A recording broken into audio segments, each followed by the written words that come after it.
வணக்கம் நட்புகளே. சிந்தையில் செதுக்கப்பட்ட கதைகளை உங்களின் செவி வழியே செலுத்தும் முயற்சியினூடே செழிலி ஆடியோ நாவல்ஸுக்கு உங்களை வரவேற்பது உங்கள் செழிலி. இன்னைக்கு நாம கேட்க போற கதை மௌனமாய் எரிகிறேன் காதலிலே. கதையின் குரலாய் நான் உங்கள் காமாட்சி. இந்த கதை உங்களுக்கு பிடிச்சிருந்தா லைக் பண்ணுங்க, ஷேர் பண்ணுங்க. கதைய பத்தின கருத்துக்களை மறக்காம கமெண்ட் பண்ணிடுங்க. எங்க சேனலை சப்ஸ்கிரைப் பண்ணிட்டு பக்கத்துல இருக்க பெல் ஐக்கான தட்டி விடுங்க.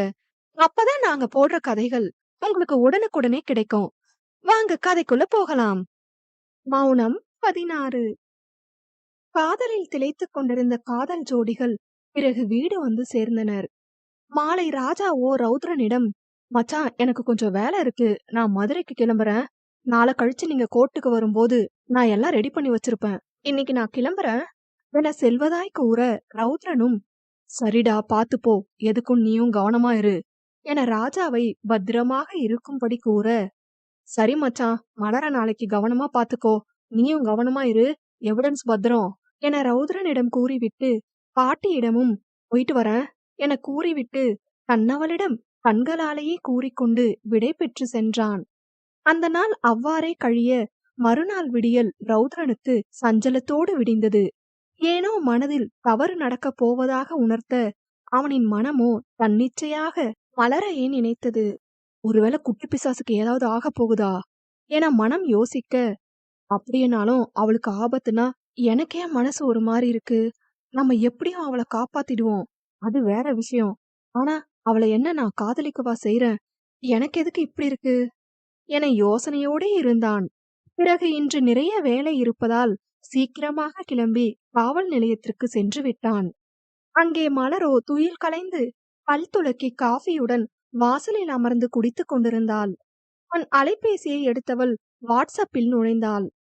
ஹர்ஷுவிடம் இருந்து ரௌத்ரனின் நம்பரை 2 நாட்களுக்கு முன்பு வாங்கியிருந்தாள். ஏனோ தன்னவனை வம்பிழுக்க வேண்டும் என்று தோன்ற உடனே அதில் தீரா என பதியப்பட்டிருந்த அவனின் கான்டாக்ட் ஓபன் செய்து, good morning mister Eiffel tower என குறுஞ்செய்தி அனுப்பினாள். அலைபேசியில் எப்பொழுது நோட்டிபிகேஷன் வந்தாலும் உடனே அதை என்னவென பார்க்கும் பழக்கம் உடையவன் ரௌத்ரன். அனுப்பியது யாரென புருவம் சுருக்கி பார்த்தவன் பின் ஈஃபில் டவர் என அனுப்பியுள்ளதை வைத்து மலர்தான் என தெரிந்து கொண்டான். அதனை சட்டை செய்தால் அவன்தான் ரௌத்ரன் இல்லையே, கண்டு கொள்ளாமல் விட்டுவிட்டான். பின் மீண்டும் அவள், என்ன தீரா பதில் அனுப்ப மாட்டீங்களா என அனுப்ப அதற்கும் அவன் பதில் அளிக்கவில்லை. பார்த்துட்டு ரிப்ளை பண்ண மாட்டேங்கிறாரே, இப்ப பாரு உங்களை அனுப்ப வைக்கிறேன் என மனதில் நினைத்துவிட்டு லவ் யூ தீரா என அனுப்ப அதில் கோபம் கொண்டு தன்னை திட்டவாது ஏதாவது அனுப்புவான் என எதிர்பார்த்தவளுக்கு ஏமாற்றமே. அவனும் அதனை பார்த்து கடுப்பாகி அவளை பிளாக் செய்து விட்டான். அட பாவி மனுஷா, பிளாக் பண்ணிட்டியே என அவனை மனதில் அர்ச்சித்துக் கொண்டிருக்க பொழுது யாரோ இருவர் பேசிக் கொண்டிருக்கும் சத்தம் கேட்டது. அதில் ஒருவன், அதுதான் அந்த பொண்ணோட ஸ்கூட்டி, அதுலதான் அவ வெளியே போவா, நான் 2 ஏரியா தள்ளி நிப்பேன், அங்கதான் ஆள் நடமாட்டம் இருக்காது, நீ அந்த பொண்ணு கிளம்பின உடனே எனக்கு சொல்லு என கூற, மற்றொருவனோ, அண்ணா அந்த பொண்ணு கண்டிப்பா வெளியே எங்கேயும் போகுமா, ஒருவேளை போகலன்னா என்ன பண்றது என சந்தேகமாய் கேட்க, டேய் மினிஸ்டர் எல்லாம் பிளான் பண்ணி தாண்டா சொல்லிருக்காரு, மதுரையில தான் இந்த பொண்ணு படிச்சுச்சான், அங்க இவ கூட படிச்ச ஒரு பொண்ணை மிரட்டி நான் உன் ஊருக்கு வந்திருக்கேன்டி, நாளைக்கு காலையில 10 மணிக்கு என்ன பஸ் ஸ்டாண்ட்ல பிக்கப் பண்ணவா அப்படின்னு அந்த பொண்ணை இந்த பொண்ணு கிட்ட பேச வச்சிருக்காரு. அதனால கண்டிப்பா இந்த பொண்ணு அந்த பொண்ணை பிக்கப் பண்ண போகும். இப்படி போகும்போது கடத்துறது தான் பிளான். அதனால நீ சொன்ன வேலையை மட்டும் செய். 10 மணிக்கு அந்த பொண்ணு கிளம்புனதும் என்கிட்ட சொல்லு. இப்படி ஒருவேளை ஏதாவது சொதப்பி அந்த பொண்ணு போகலனா, இந்த ஆசிட் இத வீட்டுக்குள்ள போய் அந்த பொண்ணு மூஞ்சில ஊத்திட்டு நீ தப்பிச்சு போயிரு என அவன் திட்டத்தை கூற, மற்றொருவனோ, என்னண்ணா சொல்றீங்க, ஆசிட் அடிக்கணுமா, வேவு பார்க்க மட்டும்தானே சொல்லி கூட்டிட்டு வந்தீங்க, இப்ப என்ன இப்படி சொல்றீங்க என அவன் பயந்து கேட்க, மற்றொருவனோ, டேய் இந்த மினிஸ்டர் இந்த ரௌத்ரன் மேல செம்ம காண்டல் இருக்காரு, அவன் தங்கச்சியை கடத்த முடியலனா ஆசிட் அடி, நான் பாத்துக்கிறேன், எனக்கு தேவை அந்த ரௌத்ரன் துடிக்கணும் அப்படின்னு சொன்னாரு, அதனால எந்த பிரச்சனைனாலும் அந்த மினிஸ்டர் பாத்துப்பாரு என அவன் தைரியம் கூற, அண்ணா எனக்கு இன்னொரு இடத்துல ஒரு முக்கியமான வேலை இருக்கு, அதனால இந்த பொண்ணு கிளம்புனதும் உங்களுக்கு கால் பண்ணி சொல்லிட்டு நான் இந்த பக்கம் கிளம்பி போயிருவேன் என கூற, சரிடா, ஆனா அவ கிளம்புன அப்புறம்தான் நீ போகணும் என கூறிவிட்டு அவன் சென்று விட்டான். இதனையெல்லாம் மறைந்திருந்து மலர் அதிர்ச்சியுடன் கேட்டுக் கொண்டிருந்தாள். அட பாவிங்களா, கடத்த பிளான் போட்டதை கூட ஓரளவு மன்னிச்சிருவேன். ஆனா கடைசியில ஆசிட் அடிக்கணும்னு சொல்றீங்களே, நான் நடத்த விட மாட்டேன் இத என மனதில் நினைத்துவிட்டு மணியை பார்க்க அது 9:30 என காண்பிக்க பதட்டத்தில் என்ன செய்வதென ஓடவில்லை அவளுக்கு. பின் ரௌத்ரனுக்கு கால் செய்து சொல்லலாம் என அவனுக்கு அழைக்க அவனோ இவள் சும்மா கடுப்பேற்ற கால் செய்கிறாள் என நினைத்துவிட்டு அழைப்பை ஏற்காமல் விட்டுவிட்டான்.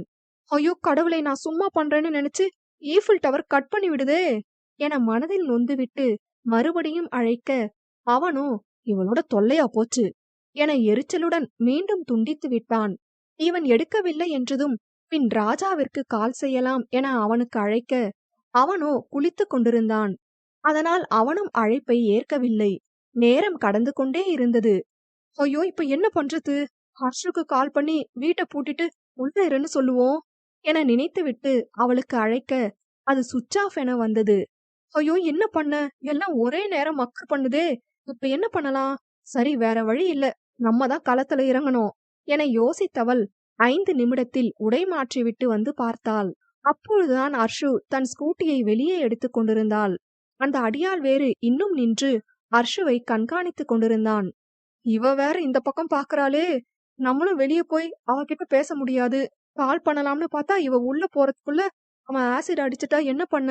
ஏதாவது சொதப்புச்சுன்னா ஒண்ணு எனக்கு இல்ல, அர்ஷுக்கு யாருக்காவது ஆசிட் கன்ஃபார்ம் என இவள் நினைத்து கொண்டிருக்க அங்கே அர்ஷுவோ ஸ்கூட்டியை ஸ்டார்ட் செய்து விட்டாள். ஐயோ இவ வேற கிளம்புறாளே என பார்த்து கொண்டிருக்க அர்ஷு ஸ்கூட்டியை கிளப்பி விட்டாள். உடனே அந்த அடியாளும் இன்னொருவனிடம் இவள் கிளம்பியதாக கூறிவிட்டு அந்த வழியே சென்று விட்டான். அவன் கிளம்பியதும் நமக்கு என்ன ஆனாலும் பரவாயில்ல, ஹர்ஷுக்கு எதுவும் ஆகக்கூடாது, எப்படியாவது இந்த ஏரியா தாண்டறதுக்குள்ள ஹர்ஷுவை பிடிக்கணும் என விறுவிறுவென தன் ஸ்கூட்டியை எடுத்தவள் மின்னல் வேகத்தில் பறந்தாள். வேகமாய் ஓவர்டேக் செய்து வந்தவள் அர்ஷுவை நிறுத்தினாள். ஏய் என்னடி இவ்ளோ வேகமா வர, என்னாச்சு என அர்ஷு கேட்க மலரோ சுற்றி முற்றி அந்த கடத்தல்காரன் எவனாவது வருகிறானா என பார்த்துவிட்டு ஏ அர்ஷு இறங்கு என கூறிக்கொண்டே தன் வண்டியை ஸ்டாண்டு போட்டு நிப்பாட்டிவிட்டு அர்ஷு ஸ்கூட்டியை எடுத்தவள் அவசரமா போனுண்டி, ஒரு பிரச்சனை, உடனே வீட்டுக்கு போய் உங்க அண்ணனை என்னோட காலை எடுக்க சொல்லு சீக்கிரம் என கூறிவிட்டு அவள் தடுக்கும் முன் அவள் பதில் எதிர்பாராமல் ஸ்கூட்டியில் பறந்து விட்டாள். உண்மையை சொன்னால் தன்னை போக விட மாட்டாள் என்றெண்ணி பிரச்சனை என்று மட்டும் கூறி சென்று விட்டாள். என்னாச்சு, என்ன பிரச்சனை, ரொம்ப பதட்டமா போகிறா, ஏதோ சரியில்லை, உடனே அண்ணா கிட்ட சொல்லுவோம் என நினைத்தவள் உடனே மலரின் ஸ்கூட்டியை எடுத்துக்கொண்டு வேகமாக வீட்டிற்கு சென்றாள். அங்கே அந்த கடத்தல்காரன் அர்ஷு முகம் தெரியாததால் இவளின் ஸ்கூட்டியை பார்த்து இவள்தான் ரௌத்ரனின் தங்கை என நினைத்துவிட்டு மலரை இழுத்து காருக்குள் தள்ளினான். டேய் விடுங்கடா, என்ன எதுக்குடா என்ன கடத்துறீங்க என பயந்தது போல் நடிக்க அங்கே இருந்த ஒருவன் ஏய் கத்துன, கத்தி எடுத்து சொருகிருவன் பாத்துக்கோ என மிரட்ட அந்த மிரட்டலுக்கெல்லாம் பயப்படும் ஆளா இவள்? இருந்தாலும் வேறு வழி இல்லாமல் பயப்படுவது போல் நடித்தாள். அதற்குள் அர்ஷு வீட்டிற்கு சென்று ரௌத்ரனிற்கு அழைத்து மலர் கூறியவற்றை கூறினாள்.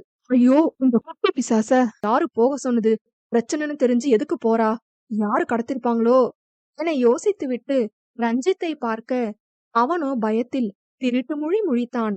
அதிலே மலரை கடத்தி விட்டார்கள் என அறிந்தவனோ அர்ஷு சொன்னது போல் அவளின் அழைப்புக்காக காத்திருந்தான். பிறகு ரஞ்சித்திற்கு சந்தேகம் வராத மாதிரி வெளியே வந்தவன் அலைபேசியில் காதொலிப்பானை சொருகி அதனை காதில் வைத்துவிட்டு அவள் அழைத்ததும் பறந்துவிடும் நோக்கில் தயாராக இருந்தான்.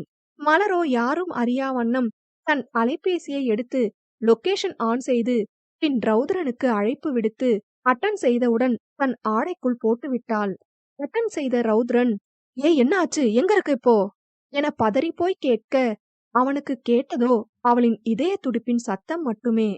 அதனை வைத்து அவள் அலைபேசியை எங்கே வைத்துள்ளாள் என அறிந்தவன் உதட்டில் ஏனோ அவனறியாமல் புன்னகை மலர்ந்தது. அவளோ எங்கடா கடத்திட்டு போறீங்க, டேய் நெல்லையப்பர் கோவில் வருதுடா, வண்டியை நிறுத்துங்க, நான் சாமி கும்பிட்டுட்டு வரேன் என அவர்களிடம் கூறும் சாக்கில் தான் போய்க் கொண்டிருக்கும் இடத்தை ரௌத்ரனுக்கு தெரியப்படுத்தினாள். அதனை அறிந்து கொண்டவன் பைக்கை எடுத்துக்கொண்டு பறந்தான்.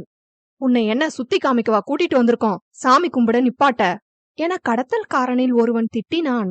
நெல்லையப்பர் கோவில் பக்கம் வந்த ரௌத்ரனோ அடுத்து அவள் சொல்வதற்காக காத்திருந்தான். எனக்கு பிடிச்ச ஆரியாஸ் ஹோட்டல்டா, சாப்பிட வச்சாவது கூட்டிட்டு போங்கடா, காலையில இருந்து இன்னும் நான் சாப்பிடல என மலர் அடுத்த இடத்தை குறிப்பிட அங்கே விரைந்தான். இவ்வாறு ஒரு 5 இடங்கள் மலர் காண்பித்துக் கொடுக்க இவளின் பேச்சில் கடுப்பான கடத்தல்காரன் அவளின் வாயை துணி வைத்து கட்டிவிட்டான். இவளோ பேச முடியாமல் முனகினாள். ரொம்ப நேரமாகியும் பதில் வராததால் ராஜாவிற்கு அழைத்து நடந்தவற்றை கூறி மலரின் எண்ணை ட்ராக் செய்ய சொன்னான். மலரை ஊருக்கு ஒதுக்குப்புறமாக இருக்கும் ஒரு குடோனுக்கு அழைத்து சென்று கட்டி போட்டனர். ட்ராக் செய்த இடத்திற்கு வந்தவனோ அங்கே மலரை கட்டி வைத்திருப்பதை கண்டான். உள்ளே ஒரு 7 பேர் இருப்பார்கள் போலும். ரௌத்ரன் உபயோகிக்கும் வாசனை திரவியத்தின் வாசனையை திடீரென்று நாசியை துளைக்க அதை வைத்தே ரௌத்ரன் வந்துவிட்டான் என மலர் அறிந்து கொண்டாள். பின்பு வாயில் உள்ள துணியை எடுக்கும்படி அவள் முனங்க கடத்தல்காரன் ஒருவன் எடுத்துவிட்டு, ஏய் இப்ப எதுக்கு கத்துற என எரிச்சலாக கேட்க, டேய் உங்க எல்லாருக்கும் நல்லது சொல்றேன் கேட்டுக்கோங்க. உயிர் மேல பயம் இருந்தா ஒழுங்கா ஓடிருங்க, இல்ல இன்னும் 2 நிமிஷத்துல எல்லாரும் கிழிஞ்ச நாரா போயிருவீங்க என அவள் எச்சரிக்கை விடுக்க, ஏய் என்னடி மிரட்றியா? நீ எங்களை அடிச்சு நாங்க நாரா போயிருவோமா? எங்க அடி பாப்போம் என எல்லாரும் சிரித்துவிட்டு அவள் கட்டை அவிழ்த்தான். அவளோ, நான் ஏண்டா அடிக்க போறேன், உங்களை அடிக்க ஆள் வந்து 5 நிமிஷம் ஆகுதுடா என் டொமேட்டோ என திமிராக கையை கட்டிக்கொண்டு இவள் கூற, ரௌத்ரனோ இவளுக்கு எப்படி நம்ம வந்தது தெரிஞ்சது என அதிர்ச்சியாய் பார்த்தான்.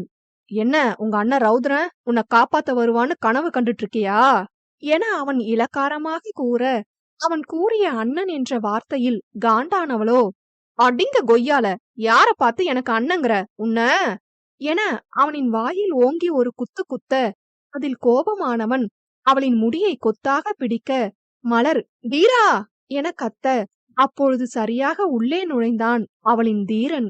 வந்தவன் மலரின் முடியை பிடித்திருந்தவனின் கையை முறுக்கினான். பின் தன்னை தாக்க வந்த அனைவரையும் அடித்து துவைத்து விட்டான். மலரோ ஓரமாக நின்று அவனை சைட்டடித்துக் கொண்டிருந்தாள். அனைவரையும் ஒரு வழி ஆக்கியவன் பின் ரஞ்சித்திற்கே அழைப்பு விடுத்து நடந்ததை கூறி கைது செய்து போக சொன்னான். ரஞ்சித்தும் வேறு வழியில்லாமல் சம்பவ இடத்திற்கு வந்தான். பின் அவனிடம், ரஞ்சித், நான் மதுரை மினிஸ்டர் மருதநாயகத்துக்கிட்ட பேசணும், அவர் நம்பர் மிஸ் ஆயிட்டு உங்ககிட்ட இருக்கா என அவனை முறைத்தபடி கேட்க, ரஞ்சித்தோ வெலவெலத்து போய்விட்டான். அது சார், என்கிட்ட அவர் நம்பர் கிடையாது சார் என சிறு நடுக்கத்துடன் கூற, ஓ அப்படியா, சரி, இப்போ நீங்க இவனுங்கள அரெஸ்ட் பண்ணி ஸ்டேஷன் கூட்டிட்டு போங்க, நான் பின்னாடியே வரேன், ஓகேவா ரஞ்சித் என்றான். அவனோ பயத்தில் சரி என கூறிவிட்டு நகரப்போக அவனை மீண்டும் அழைத்த Raudran, Ranjith, I am proud of you. நான் எந்த இடம்னே சொல்லல, கடத்தல் கேஸ் ஒன்னு மாட்டிருக்கு, அரெஸ்ட் பண்ண ஜீப் எடுத்துட்டு வாங்கன்னு தான் சொன்னேன்.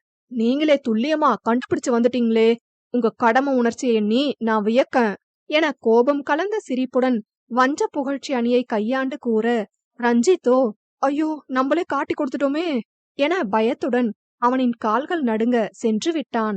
மலரோ அவளது தீரனது கம்பீரத்தில் லயித்து தன்னை கொஞ்சம் கொஞ்சமாக தொலைத்து கொண்டிருந்தாள். பின் மலரிடம் திரும்பியவனோ அவள் தன்னை பார்த்து கொண்டிருக்க அவளை பலாரென அறைந்தான். அவன் அடித்ததில் ஒரு நிமிடம் தடுமாறியவள் பின் தன்னை சுதாரித்து கொஞ்சமும் பயமில்லாமல் மீண்டும் அவனை எதிர்நோக்க, அவனோ, ஏய் அறிவிருக்கா உனக்கு, அதான் முதல்ல கடத்த போறாங்கன்னு தெரியுதுல்ல, அப்புறம் எதுக்கு நீயே வாண்டடா போய் மாட்டுன, உனக்கு ஏதாவது ஆகியிருந்தா நான் என உணர்ச்சி பொங்க கூறிக்கொண்டிருந்தவன் கூற வந்ததை பாதியிலேயே நிறுத்திவிட்டான். ஆனால் மலரோ, சொல்லுங்க சொல்லுங்க, ஏதாவது ஆகியிருந்தா நீங்க என அவனைப் போலவே இழுத்து ஆர்வமாய் அவன் முகம் நோக்க, அவனோ, ஏதாவது ஆகியிருந்தா உங்க அப்பாக்கு யார் பதில் சொல்றது, கொஞ்சம் கூட யோசிக்கிறதே கிடையாது, மனசுல பெரிய இவன்னு நினைப்பா, எதுலயாவது சீரியஸ்னஸ் இருக்கா, இர்ரெஸ்பான்சிபிள் இடியட் என கோபம் தீர திட்டி தீர்த்தான் அவளின் தீரன். அதையெல்லாம் காதில் கூட மலர் வாங்கவில்லை. அவன் பேசி முடித்ததும், முடிச்சிட்டீங்களா, போலாமா என கேட்டுவிட்டு அவனுக்கு முன் சென்று பைக் பக்கம் நின்றாள். நான் பாட்டுக்கு சொல்லிட்டு இருக்கேன், ஏதாவது கேட்கறாளா பாரு, இவளையெல்லாம் பெத்தாங்களா இல்ல செஞ்சாங்களா என மனதில் அவளை திட்டிக் கொண்டு வர, அவளோ, அத எங்க அப்பா அம்மா கிட்ட கேட்டுக்கோங்க, இப்ப வாங்க போலாம் என வண்டி கண்ணாடியில் தன்னை சரி செய்து கொண்டே கூறினாள். ரௌத்ரனுக்கு அப்பொழுதுதான் தோன்றியது, தன் வண்டியில்தான் இவளை அழைத்து செல்ல வேண்டும் என்று. இதுவரை பாட்டி மற்றும் அர்ஷுவை மட்டுமே ஏற்றியிருக்கிறான். அதனால் யோசித்தவனோ அவளிடம், இங்க பாரு, நான் ஆட்டோ வர சொல்றேன், நீ முன்னாடி ஆட்டோல போ, நான் பின்னாடி பைக்ல வரேன் என அவன் கடுகடுவென கூற, அவளோ, எதுக்கு, அதான் பைக் இருக்கே, எதுக்கு ஆட்டோ என அவள் புரியாமல் கேட்க, என் வண்டியில இதுவரை வேற பொண்ணுங்களை ஏத்துனது இல்ல, ஏத்தவும் மாட்டேன் என உறுதியாய் கூறினான். ஓ அப்படியா, அப்ப சரி, நீங்க கிளம்புங்க என அவள் சொல்ல, இல்ல உன்னை தனியா விட்டுட்டு என அவன் கூறிக்கொண்டிருக்கும் போதே அதனை தடுத்து நிறுத்தியவள், ஹலோ ஒரு நிமிஷம், அக்கறை இருந்தா உங்க பைக்ல கூட்டிட்டு போங்க, இல்லனா நீங்க கிளம்புங்க, உங்க தயவு எனக்கு வேணாம், நானே ஆட்டோ பிடிச்சு போய்க்கிறேன் என மலரும் வீம்பாய் கூற, திமிரு பிடிச்சவ, உனக்கெல்லாம் பாவம் பார்க்கவே கூடாது என நினைத்துவிட்டு, அப்ப சரி பத்திரமா போயிரு, நான் கிளம்புறேன் என கூறிவிட்டு பைக்கை ஸ்டார்ட் செய்து விட்டான். அடப்பாவி, கொஞ்சம் கூட மனசாட்சியே இல்ல, நிஜமாவே கிளம்பிடுவானோ என மனதில் நினைத்துவிட்டு ஏக்கமாய் பார்க்க, அவனோ வண்டியை கிளப்பி விட்டான். போடா போ, எனக்கு என்ன என நினைத்துவிட்டு இவளும் நிற்க, அவனோ மனது கேட்காமல் குடோன் வாயிலில் வண்டியை நிறுத்தினான். ஐயோ, விட்டு போகவும் மனசு வரல, ஏத்தவும் மனசு வரல, சரியான வீம்புக்காரி என மீண்டும் மனதில் திட்டியவன் யூட்டன் போட்டுக்கொண்டு அவளின் முன் பைக்கை நிப்பாட்டி, ஏறு என கடுப்பாய் கூற, அவளோ வெற்றி பார்வையுடன் பார்த்து, யாரோ மத்த பொண்ணுங்களை ஏத்த மாட்டேன்னு சொன்னாங்க, இப்ப என்ன ஆச்சு என நக்கலாய் கேட்க, அதில் மேலும் கடுப்பானவன், நான் உன்னை பொண்ணாவே நினைக்கல, போதுமா, பேசாம வண்டியில ஏறு, என் கோபத்தை கிளறாத என அவன் எரிச்சலாக கூற, மலரோ வந்த சிரிப்பை அடக்கிக் கொண்டு வண்டியில் ஏறினாள். அவள் ஏறியவுடன் அரை இன்ச் முன்னாடி நகர்ந்து உட்கார்ந்தான் ரௌத்ரன். அதை கண்டவளோ, ஐயோடா, ரொம்பத்தான், பாத்து பெட்ரோல் டேங்க்ல உட்கார்ந்துட போறீங்க என எகத்தாளமாக கூற, அவனோ அதனை கண்டு கொள்ளாமல் வண்டியை கிளப்பினான். போகும்போதுதான் மலருக்கு அர்ஷுவின் ஞாபகம் வர, ஐயோ அர்ஷுவ மறந்துட்டோமே, இங்க எல்லாம் சொதப்பிடுச்சுன்னு வீட்டுக்கு யாராவது வந்து கலாட்டா பண்ணியிருந்தா என்ன பண்ண, ஓ காட் என யோசித்தவள், தீரா தீரா வண்டியை நிறுத்துங்க சீக்கிரம் என அவனின் தோளில் தட்ட, ஏய் என்னாச்சு, எதுக்கு இப்படி கத்துற என எரிச்சலுடன் ரௌத்ரன் கேட்க, அவளோ அதனை கண்டு கொள்ளாமல் தன் அலைபேசியில் அர்ஷுவிற்கு அழைத்து, ஏ அர்ஷு என பதட்டமாய் பேச, ஏ மலர், என்னாச்சு உனக்கு, எங்க இருக்கு நீ என அவளும் பதறி போய் கேட்டாள். உங்க அண்ணன் கூட தாண்டி இருக்கேன், அதை விடு, வீட்டு கதவை பூட்டி வீட்டுக்குள்ள பத்திரமா இரு, யாரு வந்தாலும் கதவை திறக்காத, நாங்க வந்துட்டு தான் இருக்கோம் என இவள் கூற, அவளும் சரி என அழைப்பை துண்டித்தாள். இதையெல்லாம் புரியாமல் கேட்டுக்கொண்டிருந்த ரௌத்ரன், ஏய் என்னதான் நடந்துச்சு முதல்ல, எதுக்கு அர்ஷுக்கு பதறி போய் சொல்ற, அவளதான் யாருக்குமே தெரியாதே, முதல்ல உன்னை கடத்துற விஷயம் உனக்கு எப்படி தெரியும் என அவன் வரிசையாக கேள்வி கணைகளை தொடுக்க, இப்பயாச்சும் கேட்டீங்களே, அது வர சந்தோஷம் என்றவள் காலையில் நடந்த அனைத்தையும் ரௌத்ரனிடம் கூறினாள் மலர். கேட்க கேட்க அதிர்ச்சி அடைந்த ரௌத்ரன் இன்னும் அதிர்ச்சியிலிருந்து மீளவில்லை. அவனை தட்டியவளோ, இதான் நடந்துச்சு என பெருமூச்சு விட்டாள்.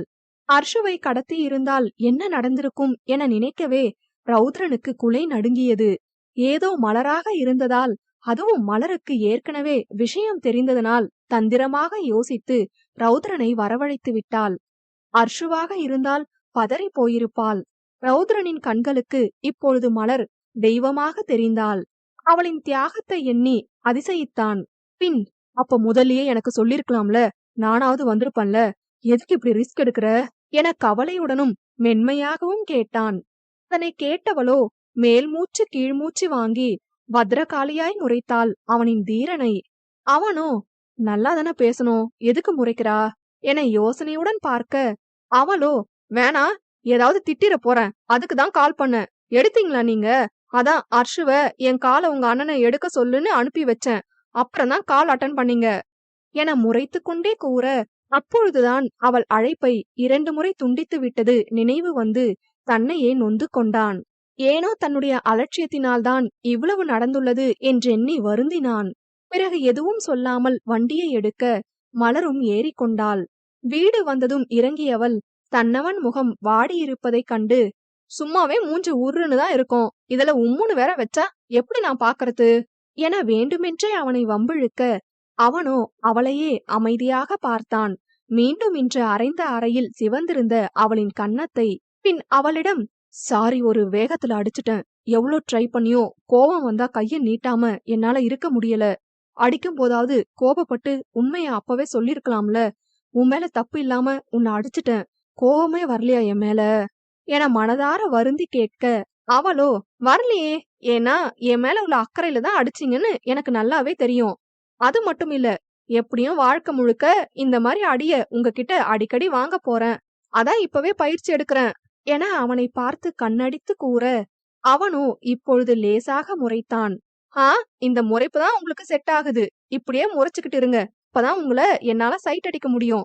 சரி, அர்ஷு கிட்ட சொல்லிருங்க, நான் அப்புறமா வரேன். சுப்பு கிட்ட சொல்லாம போயிட்டேன். தேடும், பாய் என கூறிக்கொண்டு துள்ளி குதித்து ஓடினாள் வீட்டிற்குள். செல்லும் அவளையே பார்த்தவனின் மனதில், நான் தான் உன் மேல கோபமும் படுறேன், அப்புறம் அதை நினைச்சு நான் தான் கஷ்டமும் படுறேன். வெறுப்பா பேசினா கூட நீ நம்ப மாட்ட. என்னதான் நான் பண்றது? உன்னை நான் ரொம்ப காயப்படுத்துறேன்னு எனக்கே தெரியுது. ப்ளீஸ் நீ வேணாம், என்னை விட்டு போயிரு என மானசீகமாக அவளிடம் கூறிவிட்டு வீட்டிற்குள் சென்றான்.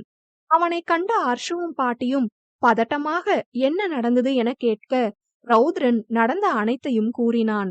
என்ன காப்பாத்த அவ உயிரை பணையம் வச்சாளா என அதிர்ந்து போய் அர்ஷு கேட்ட பின் நேராக மலர் வீட்டுக்கு ஓடினாள். மலரோ தன் அறையில் கண்ணாடியில் அவளின் கன்னத்தை பார்த்து கொண்டிருந்தாள். ஆத்தாடி, என்ன ஒரு அடி! அடிச்ச அடியில காது செவிடா போயிருமோ? நானும் எவ்வளவு நேரம்தான் வலிக்காத மாதிரியே நடிக்கிறது. இருந்தாலும் என் தீரனுக்காக அடி என்ன அடி, இடிய கூட தாங்குவேன் என வீராப்பாய் தன் மனதில் வசனம் பேசியவளோ வாசல் பக்கம் திரும்ப அர்ஷு வேகமாய் வந்து கொண்டிருந்தாள். ஆத்தி, அடுத்து இவ வந்து அடிப்பாளோ என பயந்து சட்டென தன் கன்னங்களை தன் கைகளால் மூடி, அடியே இருடி, அடிச்சு கிடிச்சு தொலைச்சிராத. ஏற்கனவே உங்க அண்ணன் கொடுத்ததுக்கே கண்ணம் பண்ணு மாதிரி ஆயிட்டு, இதுல நீயுமா என இவள் பாவமாக முகத்தை வைத்து கொண்டு கேட்க, அவளோ ஓடி வந்து மலரை கட்டி கொண்டு அழுதாள். ஏய், ஏண்டி இப்படி பண்ண? உனக்கு ஏதாவது ஆயிருந்தா என்ன ஆயிருக்கும்? லூசாடி நீ, நினைக்கவே நடுங்குது என அவள் அழுது கொண்டே கூற, மலரோ அவளை நிமிர்த்தி அவளின் கண்ணீரை துடைத்துவிட்டு, ஹே லூசு, இங்க பாரு, எனக்கு ஒண்ணும் ஆகல. உங்க அண்ணா எப்படியும் என்ன வந்து காப்பாத்திருவாருன்னு நம்புனேன். அவ்வளவுதான், அழாதடி என கூறிக்கொண்டிருந்தவள் பின் சட்டென ஞாபகம் வர, ஆமா, நான் உன் கூட பேசக்கூடாதுன்னு நினைச்சிருந்தேன். போடி, என்கிட்ட பேசாத என சட்டென மூஞ்சியை தூக்கி வைத்து கொண்டு மலர் இருக்க, ஏண்டி செல்லம், நான் என்ன பண்ண என அர்ஷு கேட்க, உன் காதல என்கிட்ட இருந்து மறைச்சிட்டல, நான் அந்த அளவுக்கு உனக்கு முக்கியம் இல்லாம போயிட்டேன்ல, போயிரு ஒழுங்கா என மலர் கூற, ஏ சாரிடி, இன்னைக்கு நிஜமா சொல்லலாம்னு இருந்தேன். நேத்துதான் என் காதல் ஒரு முடிவுக்கே வந்துச்சு என அர்ஷு கூற, வாவ், முடிவுக்கு வந்தாச்சா? ராஜா அண்ணா உன்கிட்ட லவ்வ சொல்லிட்டாரா அப்போ? இது எப்போ என அதிர்ச்சியாக மலர் கேட்க, ஆமாண்டி, நேத்துதான் சொன்னாரு என வெட்கப்பட்டு கொண்டே கூறியவள் பின், பாவம் அவரு, நான் தான் ரொம்ப கஷ்டப்படுத்திட்டேன். ஆமா, உனக்கு எப்படி இது தெரியும் என அர்ஷு கேட்க, ஆஹா, நீங்க இந்த வீட்டுக்கு வந்த 2வது நாள்லே எனக்கு தெரிஞ்சிடுச்சு என அன்று ராஜா தன்னிடம் கூறியதை கூறினாள். அடிப்பாவி, தெரிஞ்சேதான் என்கிட்ட சொல்லாம இருந்தியா என அர்ஷு கோபிக்க, அடியே, உங்க அண்ணன் பிளாஷ்பேக் சொன்ன அப்புறம் தானே ராஜா அண்ணாக்கே குழப்பம் தீர்ந்திருக்கு. அதுக்கு முன்னாடி நான் எப்படி உன்கிட்ட சொல்ல முடியும் என மலர் அவளின் தலையில் கொட்டியவாறு கூற, அட ஆமால, ஹீ என இழித்தாள் அர்ஷு. பின் தோழிகள் அவ்வாறே பேசிக் கொண்டிருக்க அந்த நாள் அவ்வாறே ஓடியது. அங்கே ரௌத்ரன் ராஜாவிற்கு அழைத்து நடந்ததை கூறிக்கொண்டிருந்தான். அதனை கேட்ட ராஜாவோ, டேய் மச்சான், என்ன தைரியம் இருந்தா அர்ஷு மூஞ்சில ஆசிட் அடிக்கிற அளவுக்கு யோசிச்சிருப்பானுங்க. ஏதோ தங்கச்சி இருந்தப்போ எல்லாம் சரி பண்ணிட்டா. அந்த ரஞ்சித்தை ஏன்டா விட்டு வச்சிருக்க? இந்த மினிஸ்டரை தான் இப்போதைக்கு நம்மளால ஒண்ணும் பண்ண முடியாது. இவனை ஏதாவது செய்ய வேண்டியதுன்னு என்ன வேலை பார்த்து வச்சிருக்கான் என ராஜா ஆதங்கமாய் கேட்க, இந்த மச்சான், அவனை காரணமா தான் விட்டு வச்சிருக்கேன். இவன் வெறும் அம்புதான்டா. இவனை என்ன பண்ணாலும் ஒரு பிரயோஜனம் இல்ல. ஆனா நாளைக்கு வில்லையே கோர்ட்ல உடைக்க போறோம்ல, அதுக்கப்புறம் இந்த அம்ப ஏதாவது பண்ணுவோம். அது மட்டும் இல்ல, இப்ப ரஞ்சித் பத்தி நாம தெரிஞ்ச மாதிரி காட்டிக்கிட்டோம்னா நம்ம டிராக்கிங் மேட்டர் வெளியே தெரிஞ்சிடும். அதனால கொஞ்சம் விட்டுதான் பிடிக்கணும் என ரௌத்ரன் கூற, ராஜாவிற்கும் அது சரி என பட்டது. பேசி முடித்தவன் உறங்க மெத்தையில் விழுந்தான். அவனின் நினைவுகள் மலரை சுற்றியே இருந்தது. நாளைக்கு அந்த குட்டி பிசாச எப்படி சமாளிக்க போறனோ என நினைத்துவிட்டு அவ்வாறே உறங்கியும் போனான். அங்கே மலரும் கண்ணவனைதான் நினைத்து கொண்டிருந்தாள். ஏதேதோ நினைத்தவள் சட்டென அவளின் டைரியை எடுத்து தோன்றியதை எழுத ஆரம்பித்தாள். வழிமேல் விழி வைத்து காத்திருந்தேன் நீ வருவாய் என, சுற்றம் மறந்து உன்னை பார்த்த நான் உன் விழி என் விழியை காணாதா? உன் கடைக்கண் பார்வை என் மேல் விழாதா என காத்திருக்கிறேன். என் காதலை உனக்கு புரிய வைத்த நான் புரிந்து கொள்வாய் என காத்திருக்கிறேன். என் இதயம் துடிக்க மறந்ததே அன்றி உன்னை நினைக்க மறந்ததில்லை. அவ்வளவு ஆழமானது என் ஒருதலை காதல். இருதலையாய் மாற்றுவதும் மாற்றாததும் உன் விருப்பம். நீ மாற்றினாலும் மாற்றாவிட்டாலும் என் காதல் மாறாது. காலம் முழுக்க காத்திருப்பேன் மாறாத காதலுடன் என எழுதியவள், என்னோட காதலால உங்களை மாத்துவேனே தவிர என்னைக்கும் என் காதல்ல இருந்து நான் மாற மாட்டேன் தீரா என தன்னவனை நினைத்து தனக்குள் கூறிக்கொண்டாள். பின் காலை சீக்கிரம் எழுவதற்காக அலாரம் வைத்தவள் நாளை முழுதும் தன்னவனுடன் தனியே இருக்கப் போகிறோம் என்று நினைத்து பூரித்து போனாள். அவ்வாறே விடியலை நோக்கிய காத்திருப்புடன் உறங்கியும் போனாள். மௌனம் 17. அவ்வாறே விடியலை நோக்கிய காத்திருப்புடன் உறங்கியவளுக்கு தன்னவனுடன் செல்லும் ஆர்வத்தில் அதிகாலை 4 மணிக்கே முழிப்பு தட்டிவிட்டது போலும். மீண்டும் உறக்கம் வராததால் இன்று விசாரணை நல்லபடியாக முடிய வேண்டும் என கோவில் சென்று வேண்டிவிட்டு வரலாம் என்று எண்ணி குளிக்க சென்றாள் மலர். எப்பொழுதும் கோவில் செல்லும் போது புடவை அணிந்து செல்லும் வழக்கமுடையவள் என்பதால் இன்றும் புடவை அணிந்தாள். வந்து சுடிதார் மாற்றிக்கொண்டு மதுரைக்கு கிளம்பலாம் என நினைத்துவிட்டு குளித்து முடித்து வந்தவள் கண்களை உறுத்தாதவாறு மிக எளிமையான நீல நிறத்தில் காட்டன் புடவை ஒன்றை நேர்த்தியாக கட்டி முடித்து எழிலோவியமாய் வெளியே வந்தாள். உறங்கிக் கொண்டிருந்த சுப்புவை மெதுவாக தட்டி எழுப்பியவள், சுப்பு எந்திரி, சுப்பு எந்திரி என மலர் அஸ்கி குரலில் அவரை தட்டி எழுப்ப பதறியடித்து எழுந்த சுப்புவோ மணியை பார்க்க அது 5 என காட்டியது. ஏய், என்னடி ஆச்சு உனக்கு? இம்புட்டு வேகமா எழுந்து குளிச்சு கிளம்பிருக்க. இதுல புடவை வேற. என் பொண்ணுக்கு காத்து கருப்பு எதுவும் பிடிச்சிருச்சான்னு தெரியலையே, ஆத்தா மகமாயி என பயத்துடன் கடவுளை வேண்ட ஆரம்பித்து விட்டார். ஐயோ சுப்பு, ஏன் என்னோட மானத்தை வாங்குற? முதல்ல வெளியே வா நீயே என சுப்புவை ஹாலுக்கு அழைத்து சென்றாள் மலர். என்னதாண்டி ஆச்சு உனக்கு என சுப்புவோ புரியாமல் கேட்க, எனக்கு ஒன்னும் ஆகல, தூக்கம் வரல, இன்னைக்கு சாட்சி சொல்ல மதுரைக்கு போறேன்ல, அதான் நல்லபடியா எல்லாம் முடியணும்னு வேண்ட கோவில் போக போறேன் என மலர் கூற சுப்புவின் முகம் வாடிவிட்டது. சரி இரு, காஃபி போட்டு தரேன், குடிச்சிட்டு போ என கூறிக்கொண்டு சமையலறை சென்று விட்டார் சுப்பு. தன் அன்னையின் முகம் மாற்றத்தை கண்டு கொண்டவளோ சமையலறை திண்டில் அமர்ந்து, சுப்பு நீ நினைக்கிறது எனக்கு புரியுது, கவலைப்படாத, எனக்கு எந்த பிரச்சனையும் வராது, கூட தான் உன் மாப்பிள்ள இருக்காரே, அப்புறம் ஏன் பயப்படுற என மலர் அவரின் முகவாயை கையில் ஏந்தியபடி கேட்க, இல்லடி, அந்த தம்பி உன் கூட இருந்தாலும் மினிஸ்டர் லெவலுக்கு இருக்கு இந்த பிரச்சனை, அதாண்டி பயமா இருக்கு, உங்க 2 பேரை நினைச்சுமேதான் என சுப்பு வருந்தி கூற, அதெல்லாம் ஒன்னும் ஆகாது, நீ பயப்படாத, அப்புறம் அப்பாவும் கவலைப்படுவாரு என மலர் அவருக்கு ஆறுதல் கூறி பின் காஃபியை குடித்துவிட்டு கோவில் கிளம்பி சென்றாள். மனதார தன் வேண்டுதலை எல்லாம் கடவுளிடம் இறக்கிவிட்டு வீட்டிற்கு நடந்து வந்து கொண்டிருந்தாள். அங்கே ரௌத்ரனோ வீட்டிற்கு முன் நின்று காரினை துடைத்துக் கொண்டிருந்தான். இந்த குட்டி பிசாசு கிளம்பிருச்சா இல்ல இன்னும் இழுத்து போத்திட்டு தூங்குறாளான்னு தெரியலையே, சரி கால் பண்ணி கேட்போம் என நினைத்துவிட்டு மலருக்கு அழைக்க தூரத்தில் வரும்போதே தன்னவனை ரசித்து பார்த்தபடிதான் வந்து கொண்டிருந்தாள் மலர். அழைப்பை ஏற்றவள், ஹலோ என இழுக்க, ஏ என்னாச்சு, கிளம்பிட்டியா? மணி 6 ஆகுது, மதுரை போக கிட்டத்தட்ட 3 மணி நேரம் ஆகும் என அவன் பொரிய ஆரம்பிக்க, அட இருங்க இருங்க, ஏன் இம்புட்டு வேகமா பேசுறீங்க, கொஞ்சம் உங்களுக்கு ரைட் சைட் பாருங்க தீரா என அவள் கூற இவனும் தன் வலப்பக்கம் திரும்ப வானுலக தேவதையே நடந்து வருவது போல அழகு பதுமையாக நடந்து வந்தாள்.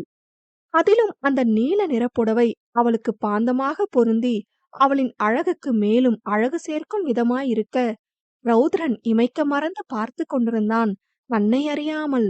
அவன் முன் வந்து நின்று சொடுக்கிட்டவள், என்ன தீரா, சைட் அடிச்சிட்டீங்களா என சிரித்து கொண்டே கேட்க அப்பொழுதுதான் தன் பார்வையை விளக்கினான். ச, இப்படியா பாப்போம் என தன்னைத்தானே திட்டிக் கொண்டான். அதையும் யூகித்தவள், கவலைப்படாதீங்க, நான் ஏதோ நினைக்க மாட்டேன் என சிரிப்பை அடக்கியவாறு மலர் கூற அவனோ தன்னை முயன்று இறுக்கமாக வைத்து கொண்டு, மணி ஆயிட்டு, கிளம்பலாமா? இப்ப கிளம்புனாதான் 9 மணிக்குள்ள போய் சேர முடியும் என அவன் கேட்க, ஐயோ சுடிதார் மாத்திட்டு வரலாம்னு நினைச்சோமே, நேரம் ஆகுதுன்னு சொல்றாங்க, சரி இப்படியே கிளம்புவோம் என மனதில் நினைத்து கொண்டு, நான் கிளம்பிதான் இருக்கேன், இப்பவே கிளம்பலாம், இருங்க அப்பா அம்மா கிட்ட சொல்லிட்டு வந்துடுறேன் என அவள் செல்ல போக அவனோ இரு நானும் அவங்க கிட்ட பேசணும் என கூறிக்கொண்டு அவளுக்கு முன் சென்றான். சோஃபாவில் அமர்ந்து செய்தித்தாள் வாசித்துக் கொண்டிருந்த வெங்கடேசன் ரௌத்ரனை பார்த்து எழுந்து நின்றார். வாங்க தம்பி என கூறிக்கொண்டு அவனை அழைக்க, அவர் கூறிய தம்பி என்ற அழைப்பில் அது மரியாதைக்காக சொன்ன சொல் என அறிந்தாலும் அதனை ஏற்காத மனமோ, ஐயோ அப்பா, தம்பின்னு கூப்பிட்டா எனக்கு சிப்பா முறை என தலையில் அடித்து வெங்கடேசனை தீயாய் முறைத்தாள் மலர். அதனை அறியாத ரௌத்ரனோ இயல்பாக, சார் இந்த மரியாதையெல்லாம் வேணாம், சும்மா பேர் சொல்லியே கூப்பிடுங்க என பெருந்தன்மையாய் ரௌத்ரன் கூற, வெங்கடேசனோ அப்படியா, அப்ப சரி, நீங்களும் சார்னு எல்லாம் கூப்பிடாதீங்கப்பா, சும்மா அங்கிள்னு கூப்பிடுங்க என வெங்கடேசன் கூற, மலரின் முகத்தில் 1000 வாட்ஸ் பல்ப் எரிந்தது. அவனும் மரியாதையின் நிமித்தமாக சரிங்க அங்கிள் என்றான். வெங்கடேசனோ என்ன ஓகேவா என்ற ரீதியில் மலரை பார்க்க, அவளோ சூப்பர் என கண்களாலேயே கூறினாள். பொழுது சுப்புவும் அங்கு வர, சரி அப்ப நேரம் ஆயிருச்சு, நானும் மலரும் கிளம்புறோம், கவலைப்படாதீங்க, அவளை பத்திரமா கூட்டிட்டு போயிட்டு பத்திரமா கூட்டிட்டு வரது என்னோட பொறுப்பு என ரௌத்ரன் அவர்களுக்கு நம்பிக்கை கொடுக்க, அவர்களும் சரி என நிம்மதியாக அனுப்பி வைத்தனர். ரௌத்ரனும் மலரும் சேர்ந்து வெளியே வர, அப்பொழுதுதான் பாட்டியும் அர்ஷுவும் அவர்கள் வீட்டிலிருந்து வெளியே வந்தனர். இருவருக்கும் அவர்கள் ஜோடியாக நடந்து வருவது பார்த்து மகிழ்ச்சி தாளவில்லை. அதனை கண்டு ரௌத்ரனோ அவர்கள் எதற்காக அவ்வாறு பார்க்கிறார்கள் என அறிந்து விறுவிறுவென காரில் சென்று அமர்ந்து கொண்டான். மலர் அனைவரிடமும் கையசைத்து போயிட்டு வரேன் என்று விடைபெற்று முன் இருக்கையில் அமர காரை கிளப்பினான் ரௌத்ரன். அவள் டாட்டா காட்டுவதை பார்த்தவன் மனதினுள், பெருசா ஏதோ லண்டன் போகிற மாதிரி டாட்டா காற்றா என சலித்த பார்வை அவளை பார்க்க, அவன் பார்வையில் எப்பொழுதும் போல் அறிந்து கொண்டவளோ, என்னடா இவ ஏதோ கல்யாணம் முடிச்சு ஹனிமூன் போகிற மாதிரி எல்லாருக்கும் டாட்டா காட்டிட்டு வரான்னு நீங்க நினைக்கிறது எனக்கு புரியுது தீரா என வேண்டுமென்றே மாற்றி கூற, அதில் கடுப்பானவனோ, ஏய் நான் ஒன்னும் அப்படியெல்லாம் நினைக்கல, உன் இஷ்டத்துக்கு பேசாத, இங்க பாரு, மதுரை போற வர வாய திறக்காம வா சொல்லிட்டேன் என முறைத்தவாறு கூற, ஹலோ நான் என்ன உங்களை மாதிரி ரோபோவா, அப்படியெல்லாம் என்னால வர முடியாது, எனக்கு போர் அடிக்கும், மா இது யாரோட காரு என அவள் காரை பார்த்து கொண்டு கேட்க, தெரிஞ்சவங்களோடது என ரௌத்ரன் சாலையில் கவனம் செலுத்தியபடி கூறினான். ஓ அப்படியா, சூப்பர், சரி பாட்டு போடுங்க என மலர் கூற, நீ என்ன பிக்னிக்கா வந்திருக்க, பாட்டு கேட்டு என்ஜாய் பண்ணிட்டு வர என சிடுசிடுவென கேட்க, இது என்னடா கொடுமையா போச்சு, பாட்டு கேட்கறது ஒரு குத்தமா, சரி அப்ப நான் பேசுறத கேட்கணும்னு உங்க தலை எழுத்து, நான் என்ன பண்ண என மலர் கூற, ஆஹா இவ பேசுறத கேட்கறதுக்கு பாட்டு எவ்வளவோ பெட்டர், அவளும் நமக்காக தானே வந்திருக்கா, சரி பாட்டு போடுவோம் என நினைத்து விட்டு, சரி பாட்டு போடுறேன் என சொல்லிவிட்டு காரில் இருந்த மியூசிக் பிளேயரை ஆன் செய்தான். மலரே மௌனமா, மௌனமே வேதமா என பாடல் ஒலிக்க, அதனை கேட்டவுடன், பாட்டுதான் போட சொன்னேன், ஆனா நீங்க ஒரு படி மேல போய் என்னோட பேர்லயே பாட்டு போட்டுட்டீங்களே, உங்களை நினைச்சா பெருமையா இருக்குதீரா என மலர் அவனை பார்த்து நக்கலாக கூற, அதில் கடுப்பானவனோ பாட்டை மாற்றினான். மலர்களே மலர்களே இது என்ன கனவா என அடுத்த பாடல் ஒலிக்க, மலர் வாய்ப்பொத்தி சிரித்தாள். மேலும் கடுப்பாகி அடுத்த பாடல் மாற்ற, மலரே ஒரு வார்த்தை பேசு இப்படிக்கு பூங்காற்று என மீண்டும் மலர் என்ற தொடக்கத்திலே பாடல் ஒலிக்க, இப்பொழுது மலர் சத்தமாகவே சிரித்துவிட்டு, விதிய பாத்தீங்களா, எதை வேணாம்னு நினைக்கிறீங்களோ அததான் கொடுக்கும் என பாடலை சொல்வது போல, என்னையும் நீ வேண்டாம் என்கிறாய், ஆனால் நான் தான் உன் வாழ்க்கையில் வருவேன் என 2 அர்த்தங்களில் கூற, அவனோ, விதி கொடுத்தாலும் அதை நான் ஏத்துக்கிட்டாதான் எதுனாலும் நடக்கும், நான் ஏத்துக்க மாட்டேன் என கூறிவிட்டு பாடலை அணைத்து விட்டான். இப்ப எதுக்கு பாட்டை ஆஃப் பண்ணீங்க, எனக்கு பிடிக்கல அதான் என தோலை குலுக்கிவிட்டு சொல்ல, இதில் கடுப்பான மலரோ, சரி என்னோட குரல்ல பாட்டு கேட்கணும்னு உங்க விதியில எழுதியிருந்தா அதுக்கு நான் என்ன பண்ண முடியும், நானே பாடுறேன் என கூறிவிட்டு, காக்கி சட்டை போட்ட மச்சான் களவு செய்ய கன்னம் வச்சான், பக்கம் வந்து பாவி மனசை பத்த வச்சான் என அவனை பார்த்து கொண்டே பாட, சட்டென காரை பிரேக் போட்டு நிறுத்தினான்.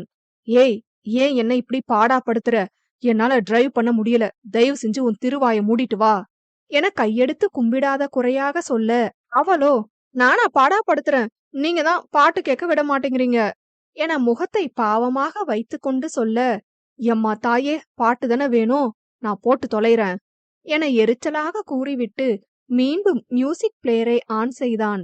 வரிசையாக மலரை வைத்து எம் வரிசையில் பாட்டு வந்ததால் அதே வரிசையில் மலர்ந்தும் மலராத பாதி மலர் போல வளரும் விழி வண்ணமே என பாடல் ஒலிக்க, மலரோ, கரெக்டான டைமிங்ல ராங்கான பாட்டு வருதே என பேந்த பேந்த முழித்தாள். அவளின் மொழியில் ரௌத்ரனுக்கே சிரிப்பு வந்துவிட்டது. சத்தமாக சிரித்து விட்டான் தன்னை அறியாமல். அவனின் சிரிப்பு சத்தத்தில் பாட்டை அணைத்துவிட்டு அவனையே ஆச்சரியமாக பார்த்தாள். பின் தான் சத்தமாக சிரித்து விட்டோமே என நினைத்துவிட்டு குரலை செருமி தன்னை சுதாரித்து மீண்டும் பழையபடி முகத்தை வைத்துக்கொண்டு சாலையில் கவனத்தை செலுத்தினான். நீங்க சிரிச்சா ரொம்ப நல்லா இருக்கு தீரா, முதல் தடவை நீங்க இப்படி சிரிச்சு நான் பாக்கறேன் என மலர் அவனை ரசித்தவாறு கூற, அவனும் அதற்கு ஏதும் பதில் கூறாமல், நீ பாட்டு கேட்கணும்னு தானே சொன்ன, அத மட்டும் கேளு என இறுக்கமான முகத்துடன் கூறினான். சரியான உம்னா மூஞ்சி, இங்க என்ன மாத்தி யோசி ரவுண்டா நடந்துட்டு இருக்கு, நான் என்ன கேக்குறேன், இந்த ஈஃபில் டவர் என்ன சொல்லுது, இதையெல்லாம் காதலிக்க வச்சு கல்யாணம் பண்ணி புள்ள பெத்து, ஷப்பா ரொம்ப கஷ்டமான டாஸ்க் தாண்டி மலரு, உன் பாடு திண்டாட்டம்தான் என தனக்குத்தானே கூறிக்கொண்டு ஜன்னல் வெளியே காலை நேர காட்சிகளை ரசித்துக் கொண்டே வந்தாள். அவள் அமைதியாக வருவதை கண்டவனோ, என்ன இவ அமைதியா வரா, நம்ம பேசுனதுல ஏதும் ஃபீல் பண்றாளோ, இல்லையே, அடிச்சாலே கவலைப்படாத கேஸ் இது என நினைக்க, அவனின் மனசாட்சியோ, டேய் ரௌத்ரா, உனக்கே இது ஓவரா தெரியல, அந்த புள்ள பேசினாலும் குத்தம் பேசலனாலும் குத்தமா என மலருக்கு சாதகமாக பேச, அப்பொழுதுதான் அவனின் மூளைக்கு அது உரைக்கிறது. பிறகு அவ்வாறே இருவருக்குள்ளும் மௌனமே சில நேரம் பயணித்தது. சிறிது நேரத்தில் ஓர் உணவகத்தில் வண்டியை நிறுத்தினான் ரௌத்ரன். மலரோ கேள்வியாய் ரௌத்ரனை நோக்க, அவனோ, என்ன பாக்குற, காலையில சாப்பிடாம தானே வந்திருப்ப என கேட்க, அப்பொழுதுதான் பசி என்ற விஷயமே மலருக்கு தோன்றியது. மலருக்கு சரியான சமயத்தில் சாப்பிட்டு விட வேண்டும், இல்லை என்றால் தலைவலி வந்துவிடும். ஆனால் இன்று தன்னவன் அருகில் இருப்பதாலோ என்னவோ பசியே தெரியவில்லை. பரவாயில்ல, நம்ம மேல அக்கறையெல்லாம் படுது இந்த ஈஃபில் டவர் என நினைத்து சிறு சிரிப்புடன் அவனை பார்க்க, இவ்வாறுதான் நினைப்பாள் என அறிந்த ரௌத்ரனோ, இங்க பாரு, உன் மேல அக்கறைப்பட்டு சாப்பிட கூப்பிட்டேன்னு நினைக்காத, எனக்கு பசி எடுக்குது, அட் த சேம் டைம் என் கேஸுக்கு சாட்சி சொல்ல நீ வர, சாப்பிடாம மயங்கி விழுந்துட்டனா எல்லாம் வேஸ்டா போயிரும், அதுக்காக தான் என படபடவென பொரிந்து தள்ள, அவளோ, ஆமா, நான் தான் எதுவுமே சொல்லலையே, இப்ப எதுக்கு இந்த விளக்கம், பரவாயில்ல, என்ன நல்லா புரிஞ்சு வச்சிருக்கீங்க என சிரித்தபடி கூறிவிட்டு அவனுக்கு முன் உணவகத்திற்குள் நுழைந்தாள். என்ன சொன்னாலும் ஏதாவது செக் வச்சுட்டு போயிடுறா இந்த குட்டி பிசாசு என மனதினுள் நொந்துவிட்டு இவனும் உணவகத்திற்குள் நுழைந்தான். கை கழுவி விட்டு இருவரும் எதிரெதிரே அமர, ரௌத்ரன் வெயிட்டரிடம், எனக்கு 3 இட்லி, அப்புறம் உனக்கு என மலரை கேட்க, அவளோ, எனக்கு இட்லி பிடிக்காது, ஒரு தோசை என அவள் கூற, அதையும் வெயிட்டரிடம் சொல்ல, உணவு வந்ததும் இருவரும் சாப்பிட ஆரம்பித்தனர். சாப்பிட்டு விட்டு வெளியே வந்து காரை கிளப்பினான். அப்பொழுது ராஜா ரௌத்ரனுக்கு அழைத்தான். பேசுவதற்காக ஓரமாக வண்டியை நிறுத்திவிட்டு பேசிக் கொண்டிருந்தான். சொல்லுடா, நம்ம கேஸ் எத்தனை மணிக்கு விசாரணை என ரௌத்ரன் கேட்க, இப்பதான் மச்சான் கேட்டேன், மதியம் 2 மணிக்காண்டா, அதான் ஒன்னும் அவசரம் இல்ல, பொறுமையா வாங்கன்னு சொல்ல கூப்பிட்டேன் என ராஜா கூற, ஓ அப்படியா, சரிடா, நாங்க கிளம்பிட்டோம், இன்னும் 2 மணி நேரத்துல வந்துருவோம் என கூறிவிட்டு மேலும் சில விஷயங்கள் பேசிக் கொண்டிருந்தான். அப்பொழுது எதிர்ச்சியாக மலர் கண்ணாடி வழியாக பின்னாடி பார்க்க, லாரி ஒன்று இவர்கள் காரினை நோக்கி வேகமாக வந்து கொண்டிருந்தது. அதனை பார்த்து பதற்றத்தில் மலர் செய்வதறியாது விழிவிரித்து அதிர்ச்சியாய் பார்க்க, அவளின் முகமாற்றத்தை எதிர்ச்சியாக பார்த்தவன் கண்ணாடியில் பார்க்க சட்டென சுதாரித்து காரை புயலென கிளப்பினான். 2 நொடி தாமதித்திருந்தாலும் லாரி இவர்களின் காரை இடித்திருக்கும். காரை கிளப்பினாலும் விடாது லாரி பின்தொடர்ந்து வர, செல்லும் சாலை கிராமப்புறங்களை ஒட்டி இருந்ததால் அங்கிருந்த குறுகலான வழி ஒன்றில் காரை நுழைய விட்டான். லாரியால் அதில் நுழைய முடியாது என அறிந்தே பாதையில் சென்றான். ஏற்கனவே அதிர்ச்சியில் இருந்தவள் இவன் சட்டென காரை புயல் வேகத்தில் கிளப்பவும் மேலும் அதிர்ந்து காரின் வேகம் குறைந்த போதே சற்று அதிலிருந்து மீண்டாள். ரௌத்ரனை நோக்க அவன் யார் இத பண்ணிருப்பாங்க, எதுக்கு பண்ணணும் என ஏதேதோ பலமாக சிந்தித்துக் கொண்டே காரை ஓட்டிக் கொண்டிருந்தான்.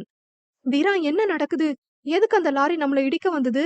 இதெல்லாம் அந்த மினிஸ்டர் வேலையா என மலர் புரியாமல் அவனிடம் கேட்க அவனும் இன்னும் சிந்தனையில்தான் இருந்தான். சட்டென எவிடன்ஸ் யோசனை வர காரை நிறுத்தியவன் காருக்குள் தனது அருகில் வைத்திருந்த ஃபைலில் எவிடன்ஸ் நகலை பார்க்க இவன் நினைத்தது போலவே அது யாரோ ஒருவரால் பார்க்கப்பட்டிருந்தது போல கசங்கி இருந்தது. அவன் செய்வதை எல்லாம் புரியாமல் பார்த்து கொண்டிருந்தாள். அப்ப யாரோ காரை அன்லாக் பண்ணி எவிடன்ஸ் எடுக்க முயற்சி பண்ணிருக்காங்க என யூகித்தவன் மேலும் சிந்திக்கலானான். அப்பொழுது அவர்களின் காரை சுற்றி வளைத்தது 5-6 கார்கள். அதிலிருந்து அடியாட்கள் இறங்கினர். ஆனால் அவர்கள் சாதாரண அடியாட்களைப் போல் இல்லாமல் ஹை கிளாஸ் கோட் சூட் அணிந்து கையில் துப்பாக்கியுடன் இறங்கினர். அவர்களை கண்டவனுக்கு புரிந்துவிட்டது இது யாருடைய வேலை என்று. மலரை காருக்குள்ளே வைத்து பூட்டிவிட்டு தில்லாக அவர்கள் முன் நின்றான் ரௌத்ரன். வீரா, என்ன பண்றீங்க? எதுக்கு என்ன உள்ள வச்சு பூட்டுறீங்க என மலர் கத்திக் கொண்டிருக்க அதனை கண்டு கொள்ளாமல் பூட்டிவிட்டான். அனைத்து அடியாட்களும் தங்கள் துப்பாக்கியை ரௌத்ரனின் முன் நீட்ட மலருக்கு ஒரு நிமிடம் குலை நடுங்கி விட்டது. ஆனால் ரௌத்ரனோ அசராமல் நின்றான். என்னடா, கொஞ்சம் கூட பயமே இல்லாம தில்லா நிக்கிற? ஒரு அழுத்துனா உன் நிலைமை என்ன ஆகும்னு யோசிச்சியா என நின்றிருந்தவர்களுள் ஒருவன் கேட்க, அத நினைச்சு பயப்பட வேண்டியது நானே அசராம நிக்கிறேன். உனக்கு என்ன வந்துச்சு? நீ என்ன சுட்டாலும் நீங்க நினைச்சது நடக்காது. ஏண்டா, எவிடன்ஸ் இவ்ளோ கேர்லெஸ்ஸா கொண்டு வர? நான் என்ன உங்க ஹை கிளாஸ் பாஸ் மாதிரி லூசா என திமிராக அவன் கேட்க அதிர்ந்தது அடியாட்கள் மட்டுமல்ல. அடியாட்கள் ஒருவனின் சட்டை பையிலிருந்த ஐபோன் மூலம் வீடியோ காலில் நடப்பதை லேப்டாப்பில் பார்த்து கொண்டிருந்த அவனும் தான். இந்த அலைபேசி வைத்திருந்த அடியாளை ரௌத்ரன் நெருங்க அவனோ சுட ஆயத்தமாக தன் காதில் மாட்டியிருந்த ரிசீவர் மூலம் வந்த ஆணைக்கிணங்க சுடாமல் நின்றான். என்னடா, உன் பாஸ் சுட வேணாம்னு சொல்லிட்டானா என கேட்டுக்கொண்டே அவன் சட்டை பையிலிருந்து அலைபேசியை எடுத்த ரௌத்ரன் அதில் இருக்கும் அவனை பார்த்து நக்கலாக சிரித்தான். பின், ஆம்பளையா இருந்தா நேர்ல வாடா, நேருக்கு நேரா என்ன சந்திக்க அவ்வளோ பயமா உனக்கு என வேண்டுமென்றே அவன் கோபத்தை கிளற அவனது பேச்சில் ஆத்திரமடைந்தவன், கெட் ரெடி த ஹெலிகாப்டர் என சிங்கத்தை விட சத்தமாக கர்ஜித்தான். ரௌத்ரனோ அவனின் வருகைக்காக தனது காரில் ஸ்டைலாக சாய்ந்தபடி காத்திருக்க அடியாட்களும் ஒருவரை ஒருவர் பார்த்தபடி தங்கள் பாஸின் வருகைக்கு காத்திருந்தனர். மலரோ நடப்பது எதுவும் புரியாமல் காரினுள்ளிருந்தே அனைத்தையும் பார்த்து கொண்டிருந்தாள். எவ்வளவு முறை காரின் கதவை தட்டியும் ரௌத்ரன் திறக்கவில்லை. வேறு வழியின்றி உள்ளிருந்தே அவனை ரசித்து பார்த்து கொண்டிருந்தாள். இந்த ஈஃபில் டவர் என்னதான் பண்ணுது? இவனுங்க துப்பாக்கிய வச்சுட்டு நிக்கிறானுங்க. கொஞ்சம் கூட பயப்படாம அவன் மொபைலை எடுத்து எவன்கிட்டயோ வீடியோ கால் பேசுது. பேசுறது கூட காதுல விழ மாட்டேங்குது. என்னதான் நடக்குதுங்க என யோசித்தவாறே பார்த்து கொண்டிருந்தாள். 15 நிமிடத்திற்கு பிறகு ரெக்கைகளை சுழலவிட்டபடி சற்று தூரம் தள்ளியிருந்த வெற்றிடத்தில் ஓர் நவீன ஹெலிகாப்டர் தரையிறங்கிக் கொண்டிருந்தது. அதனை கண்டதும் அடியாட்களுள் ஒருவன் வேகமாக காரை எடுத்துக்கொண்டு அவ்விடத்திற்கு விரைந்தான். ஹெலிகாப்டரில் இருந்து இறங்கியவன் அந்த காரினுள் ஏற 2 நிமிடத்தில் ரௌத்ரன் எதிரே வந்து நின்றது அந்த கார். யாரா இவன்? அவ்வளோ பெரிய அப்பாட்டக்கரா ஹெலிகாப்டர்ல வரான்?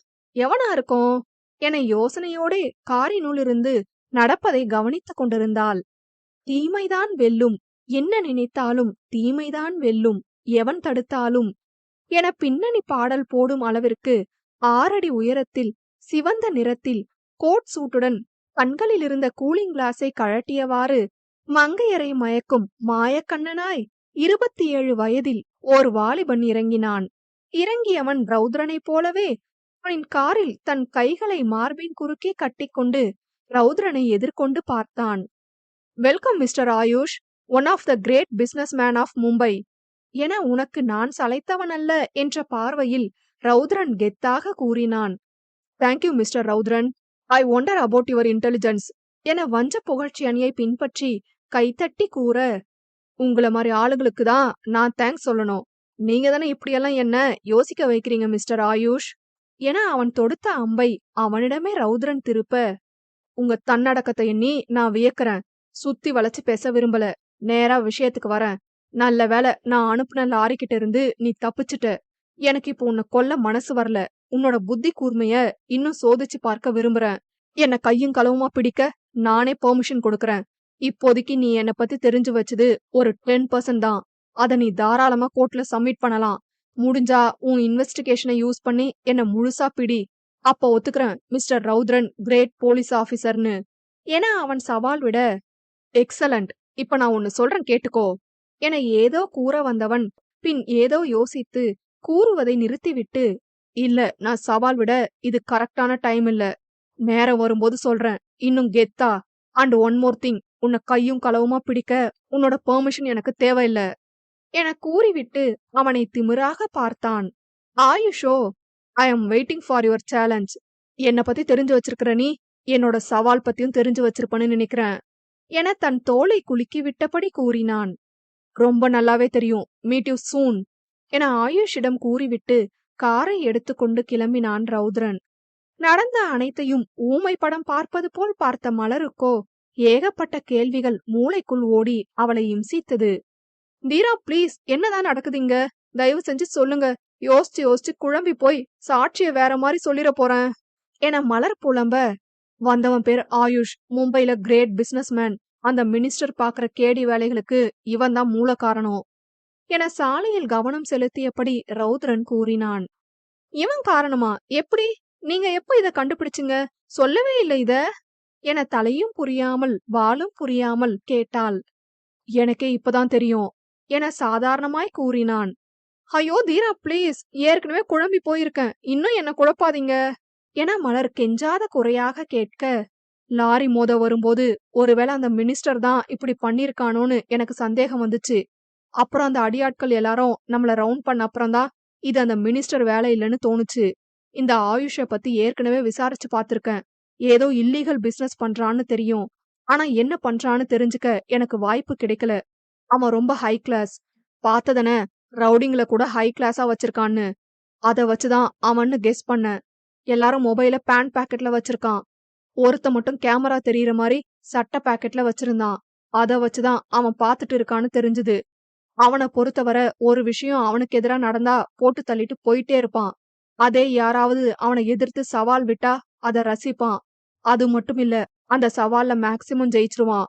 ஒருவேளை தோத்துட்டா அவங்க என்ன சொன்னாலும் செய்வான் என கூறி முடிக்க, மலரோ ஏதோ யோசிக்க, அதனை கண்டவனோ, நீ என்ன யோசிக்கிறன்னு தெரியுது என ஏதோ கூற வர, தீரா ஒரு நிமிஷம், நிஜமா ஒருவேளை சவால்ல நம்ம தோத்துட்டான்னு நான் யோசிக்கவே இல்ல என அவனுக்கு முன் முந்திக் கொண்டு அவள் கூற, அவனோ ஆச்சரியமாக பார்த்தான். ஆமா தீரா, அப்படி நான் யோசிச்சா என்னோட தீரனை நான் நம்பாத மாதிரி. உங்க மேல எனக்கு நம்பிக்கை இருக்கு என மலர் அவனை பார்த்து கூற, அவளின் நம்பிக்கையில் மலைத்து போனான் ரவுத்ரன். பிறகு 2 மணி நேர பயணத்தில் மதுரை நீதிமன்றத்தை அடைந்தது கார். அங்கேதான் ராஜாவும் நின்று கொண்டிருந்தான். மச்சான், என்னடா ஆச்சு? ஏன் இவ்ளோ நேரம்? நீங்க கிளம்பி 5 மணி நேரம் ஆச்சுடா என ராஜா கேட்க, எல்லாம் சொல்றேன்டா, நான் கொரியர்ல அனுப்பிவிட்ட எவிடன்ஸ் எங்க என ரவுத்ரன் கேட்க, ராஜாவும் அதனை கொடுத்தான்.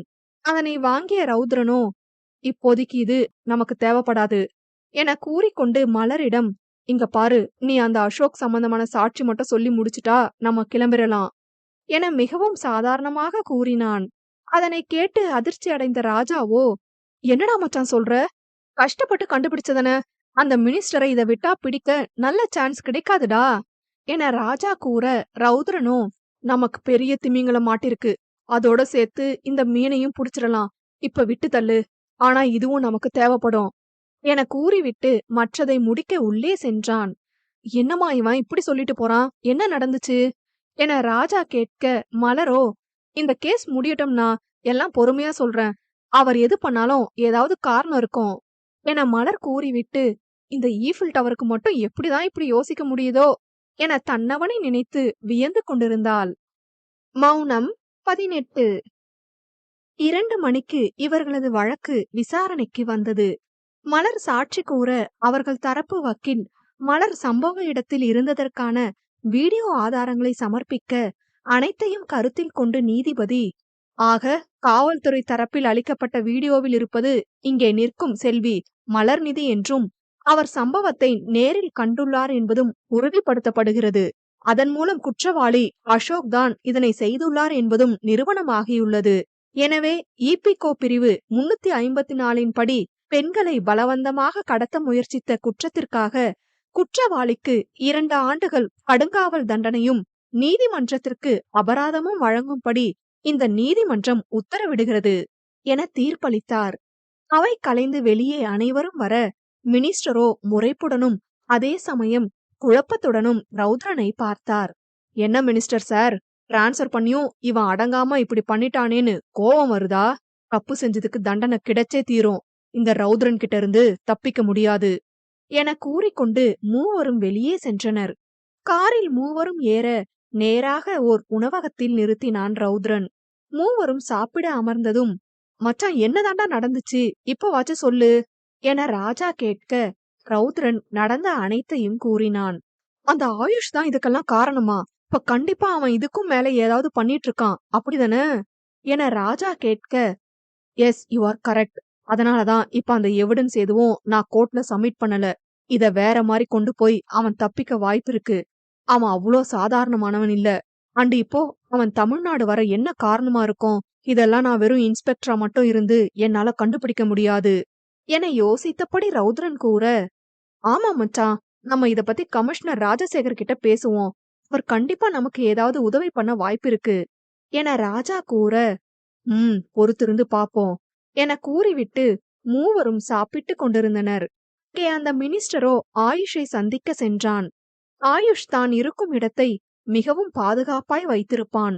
அவன் இருக்கும் இடத்தில் எந்த ஒரு டிராக்கிங் கருவியும் வேலை செய்யாதபடிக்கு ஜாமர் வைத்திருப்பான். அதாவது உள்ளே நுழையும் போது அவர்களின் உடம்பிலோ உடையிலோ கேமரா, டிராக்கிங் கருவி போன்றவற்றை இருந்தால் சிக்னல் கொடுத்து காண்பித்து கொடுத்து விடும். அதேபோல் மினிஸ்டர் உள்ளே நுழையும் போது சிக்னல் கொடுத்தது அந்த ஜாமர். ஆயுஷின் செக்யூரிட்டி ஒருவன் மினிஸ்டரை சோதனை கருவி மூலம் சோதனை செய்ய அது அவரின் கழுத்தில் இருந்த செயின் பக்கம் கொண்டு செல்லும் போது சத்தம் கொடுத்தது. ஆயுஷ் அதனை என்னவென்று பார்க்கும்படி உத்தரவிட அதனை சோதித்து பார்த்து, சார், இது ஒரு ultra modern tracking device sir என செக்யூரிட்டி கூற அதிர்ச்சி அடைந்த மினிஸ்டரை ஆயுஷ் தீயாய் முறைத்தான். What the hell is this Maruthanayagam என கடுமையாக ஆயுஷ் கேட்க மினிஸ்டரோ, சார் சார் மன்னிச்சிருங்க, நிஜமா எனக்கு அது எப்படி என் செயினுக்குள்ள வந்துச்சுன்னு தெரியல, என்ன நம்புங்க சார் என மினிஸ்டர் கெஞ்ச, சோ உங்களுக்கு எப்படி வந்ததுன்னு தெரியாது, அப்படிதானே? உங்க செயின்குள்ள அத வைக்கிற வர நீங்க என்ன பண்ணிட்டு இருந்தீங்க? என்னோட தப்புதான். போயும் உங்களை நம்பி என்னோட பொறுப்பை ஒப்படைச்சுது. ஷேர் மட்டும் மறக்காம வாங்க தெரியுதுல்ல. உங்க கூட கால் பண்ணி பேசுற அளவு தொடர்பு வைக்காததுனால தானே இவ்ளோ நாள் என்ன பத்தி தெரியல அந்த ரவுத்ரனுக்கு. ஆனா இந்த பிசினஸ் விஷயமா எல்லா எவிடன்ஸ் கலெக்ட் பண்ணது உங்க மூலமா. இந்த டிராக்கிங் டிவைஸ் மூலமா எங்க போறீங்க, யார்கிட்ட பேசுறீங்க எல்லாம் கவனிச்சிருக்கான். சரி, இப்ப இதுக்கு ஒரு முடிவு தெரியணும். ஏதோ வயசுல பெரியவங்களா போயிட்டீங்களேன்னு இவ்ளோ நேரம் மரியாதை கொடுத்து பேசிட்டு இருக்கேன். அதனால நீங்க என்ன பண்றீங்க, இத வச்சு உங்களை நீங்களே சுட்டுக்கோங்க என சாதாரணமாக கூறியவன் தன் துப்பாக்கியை எடுத்து மேஜை மீது வைத்துவிட்டு கால் மேல் கால் போட்டபடி ஷோஃபாவில் சாய்ந்து அமர்ந்தான் ஆயுஷ். சார், இந்த ஒரு வாட்டி என்ன மன்னிச்சிருங்க, இனிமே எப்படி நடக்காம நான் பாத்துக்கிறேன் என மினிஸ்டர் கெஞ்ச, ஓ காட், இங்க பாருங்க மினிஸ்டர் மருது, நான் ஏற்கனவே சொன்ன மாதிரிதான், ஒரு சின்ன தப்பு நடந்தா கூட என்னோட ரியாக்ஷன் வேற மாதிரி இருக்கும்னு நல்லாவே தெரியும். இப்ப நான் 5 வரை கவுண்ட் பண்ணுவேன். நீங்க அதுக்குள்ள உங்களை சுட்டுக்கணுமாம்.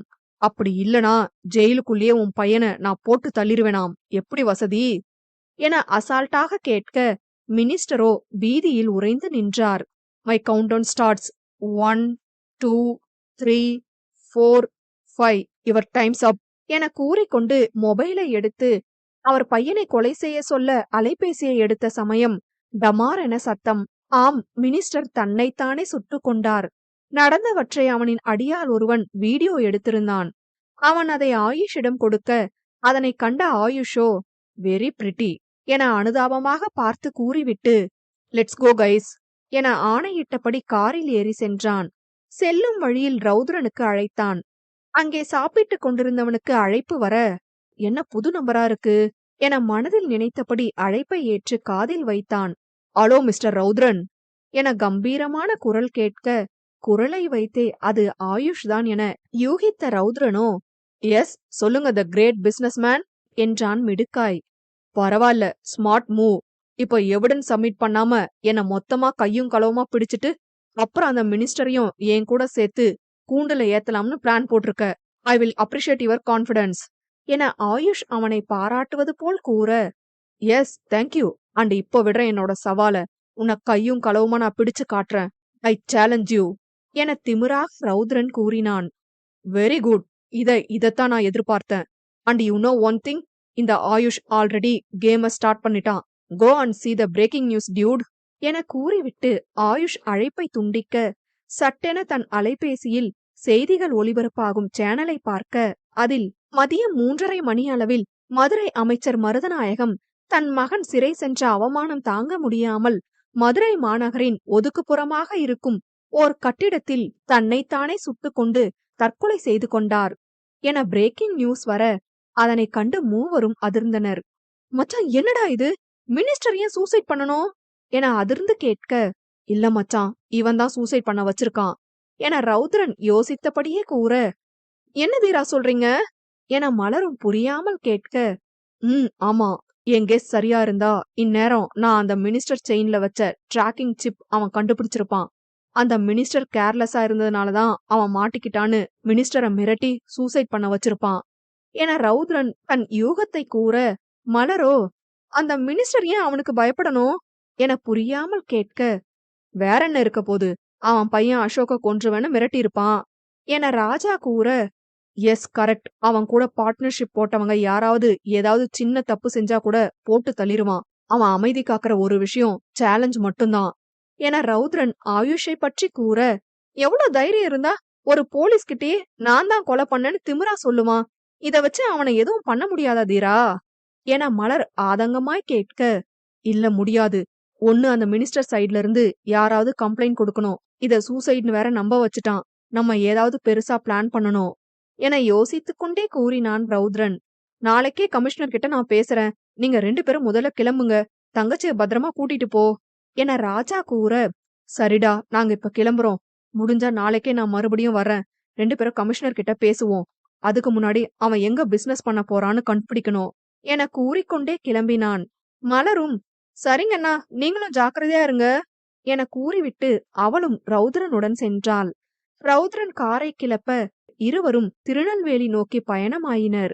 ரௌத்ரனின் சிந்தையிலோ ஏகப்பட்ட யோசனைகள் ஓட, இவ்வாறே யோசித்துக் கொண்டே கார் ஓட்டினால் நல்லதல்ல என எண்ணியவன் தன் மனநிலையை மாற்ற எண்ணி அவனே மலரிடம் பேச்சு கொடுக்கலாம் என எண்ணி அவளிடம் திரும்ப, அவளோ வேறேதோ யோசித்தபடி வெளியே வெறித்தபடி அமர்ந்திருந்தாள்.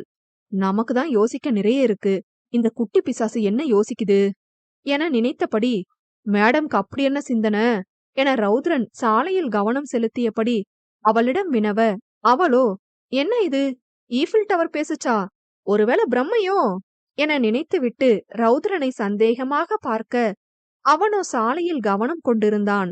சாச்ச, இதுவாவது நம்ம கிட்ட பேசுறதாவது என நினைத்துவிட்டு மீண்டும் யோசிக்க ஆரம்பித்து விட்டாள். என்ன இவ நம்மளதானே இப்ப பார்த்தா மறுபடியும் ஒன்னும் சொல்லாம யோசிக்கிறா என நினைத்துவிட்டு, உன்னதான் கேட்டேன், காதுல விழுகலையா என மறுபடியும் ரௌத்ரன் கேட்க, நிஜமா நீங்க தான் பேசுனீங்களா அப்போ, பிரம்மை இல்லையா என கேட்டுவிட்டு தன் கைகளை கிள்ள வலி எடுக்கவும் ஆ என கத்திக்கொண்டே தேய்த்து கொண்டாள். ஏய், என்ன பண்ற நீ, பிரம்மையாங்கிற, நீயே கிள்ளிட்டு நீயே கத்துற என ரௌத்ரன் புரியாமல் கேட்க, இப்பதான் தீரா நினைச்சேன், என்னடா மேகம் எல்லாம் இருட்டி போயிருக்குதே, மழை வருமோன்னு. இப்ப தெரிஞ்சிட்டு கண்டிப்பா மழை பெய்ய போகுது என மலர் அவனை பார்த்து சிரித்தபடி கூற, நீ எப்பவுமே கேட்ட கேள்விக்கு பதில் சொல்லவே மாட்டியா, அத விட்டுட்டு மத்த எல்லாம் பேசுற என கடுப்பாக கேட்டான். வேற என்ன பண்றது மிஸ்டர் ஈஃபில் டவர், நடக்க கூடாத அதிசயம் எல்லாம் நடந்தா எப்படி அதை சட்டுன்னு நம்ப, நான் பேசினாலே தயவு செஞ்சு வாயை மூடிட்டு வான்னு திட்டுவீங்க. என்னைக்கும் இல்லாத அதிசயமா நானே இன்னைக்கு அமைதியா வரேன், நீங்களா என்கிட்ட பேசுறீங்க, அதான் உண்மையா இல்லையான்னு செக் பண்ண என மலர் கூறி முடிக்க, கேட்காமையே இருந்திருக்கலாமோ என ரௌத்ரன் நினைக்க அதையும் கண்டு கொண்டவள், சரி சரி, கேட்காமே இருந்திருக்கலாமான்னு நீங்க நினைக்கிறது தெரியுது. சரி சொல்றேன், என்ன கேட்டீங்க, என்ன யோசனைன்னு தானே, அது வேற ஒண்ணும் இல்ல, அந்த ஆயுஷ் பத்தி தான் யோசிச்சுட்டே வந்தேன் என மலர் கூற, அவனோ, அவனை பத்தி நீ ஏன் யோசிக்கணும், புரியல என புருவம் சுருக்கி கேட்க, அது வேற ஒண்ணுமில்ல, பொதுவா ரவுடினா 40, 50 வயசுல பெரிய பெரிய செயின் எல்லாம் போட்டுக்கிட்டு இருப்பாங்க. இவன் என்னடான்னா வயசு கம்மியா இருக்கான். ஃபாரின் போய் படிச்சிருப்பான் போல. இந்த வயசுல எக்ஸ்பீரியன்ஸ் இல்லாம இவ்ளோ பெரிய இடத்துக்கு வர முடியுமா? அது எப்படி சாத்தியம்னு யோசிச்சுட்டு இருக்கேன். கண்டிப்பா இவனுக்கு பின்னாடி பெரிய பேக்ரவுண்ட் இருக்கு என மலர் கூற, எப்படி சொல்ற என ஆர்வமாய் ரௌத்ரன் கேட்டான். ஆமாந்தீரா, ஒருத்தன் திடுதிப்புனுலாம் நம்ம நாட்டுல பணக்காரன் ஆகிற முடியுமா என்ன? கண்டிப்பா அவனுக்கு பின்னாடி ஏதோ இருக்கு. அவன் அப்பா தாத்தா யாராவது பணக்காரங்களா இருந்திருப்பாங்க என மலர் கூற, தெரியல. அவன் அவனோட டீட்டெயில்ஸ் எல்லாம் ரொம்ப கான்ஃபிடென்ஷியலா வச்சிருப்பான். அவன் ஃபேமிலி பத்தி இதுவரை எந்த டீட்டெயிலும் யாருக்கும் தெரியாது. அவன் என்ன பிசினஸ் பண்றான்னு கூட கண்டுபிடிக்க முடியல. அவன்கிட்ட வேலை பாக்குற ஆளுங்க எல்லாம் அவனுக்கு ரொம்ப விசுவாசம். கொலையே பண்ணா கூட அவனை பத்தி எதுவும் சொல்ல மாட்டாங்க.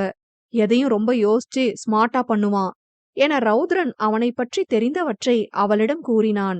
அடப்பாவி, இப்படி சீக்கிரட்டா பண்ற அளவுக்கு என்ன பண்றான்? சரி என்னவோ என கூறியபடி ஜன்னல் பக்கம் திரும்ப, காஃபி கார்னர் என பெயர் பலகை பொறிக்கப்பட்டு ஒரு காஃபி கடை கண்ணில் பட்டது. அதனை பார்த்த உடனே மலருக்கு காஃபி குடிக்க வேண்டும் எனும் ஆவல் மனதினுள் எழ, அதனையே ஏக்கமாய் பார்த்தாள். ரௌத்ரனிடம் கேட்க தயங்கி கேட்காமல் இருந்து விட்டாள்.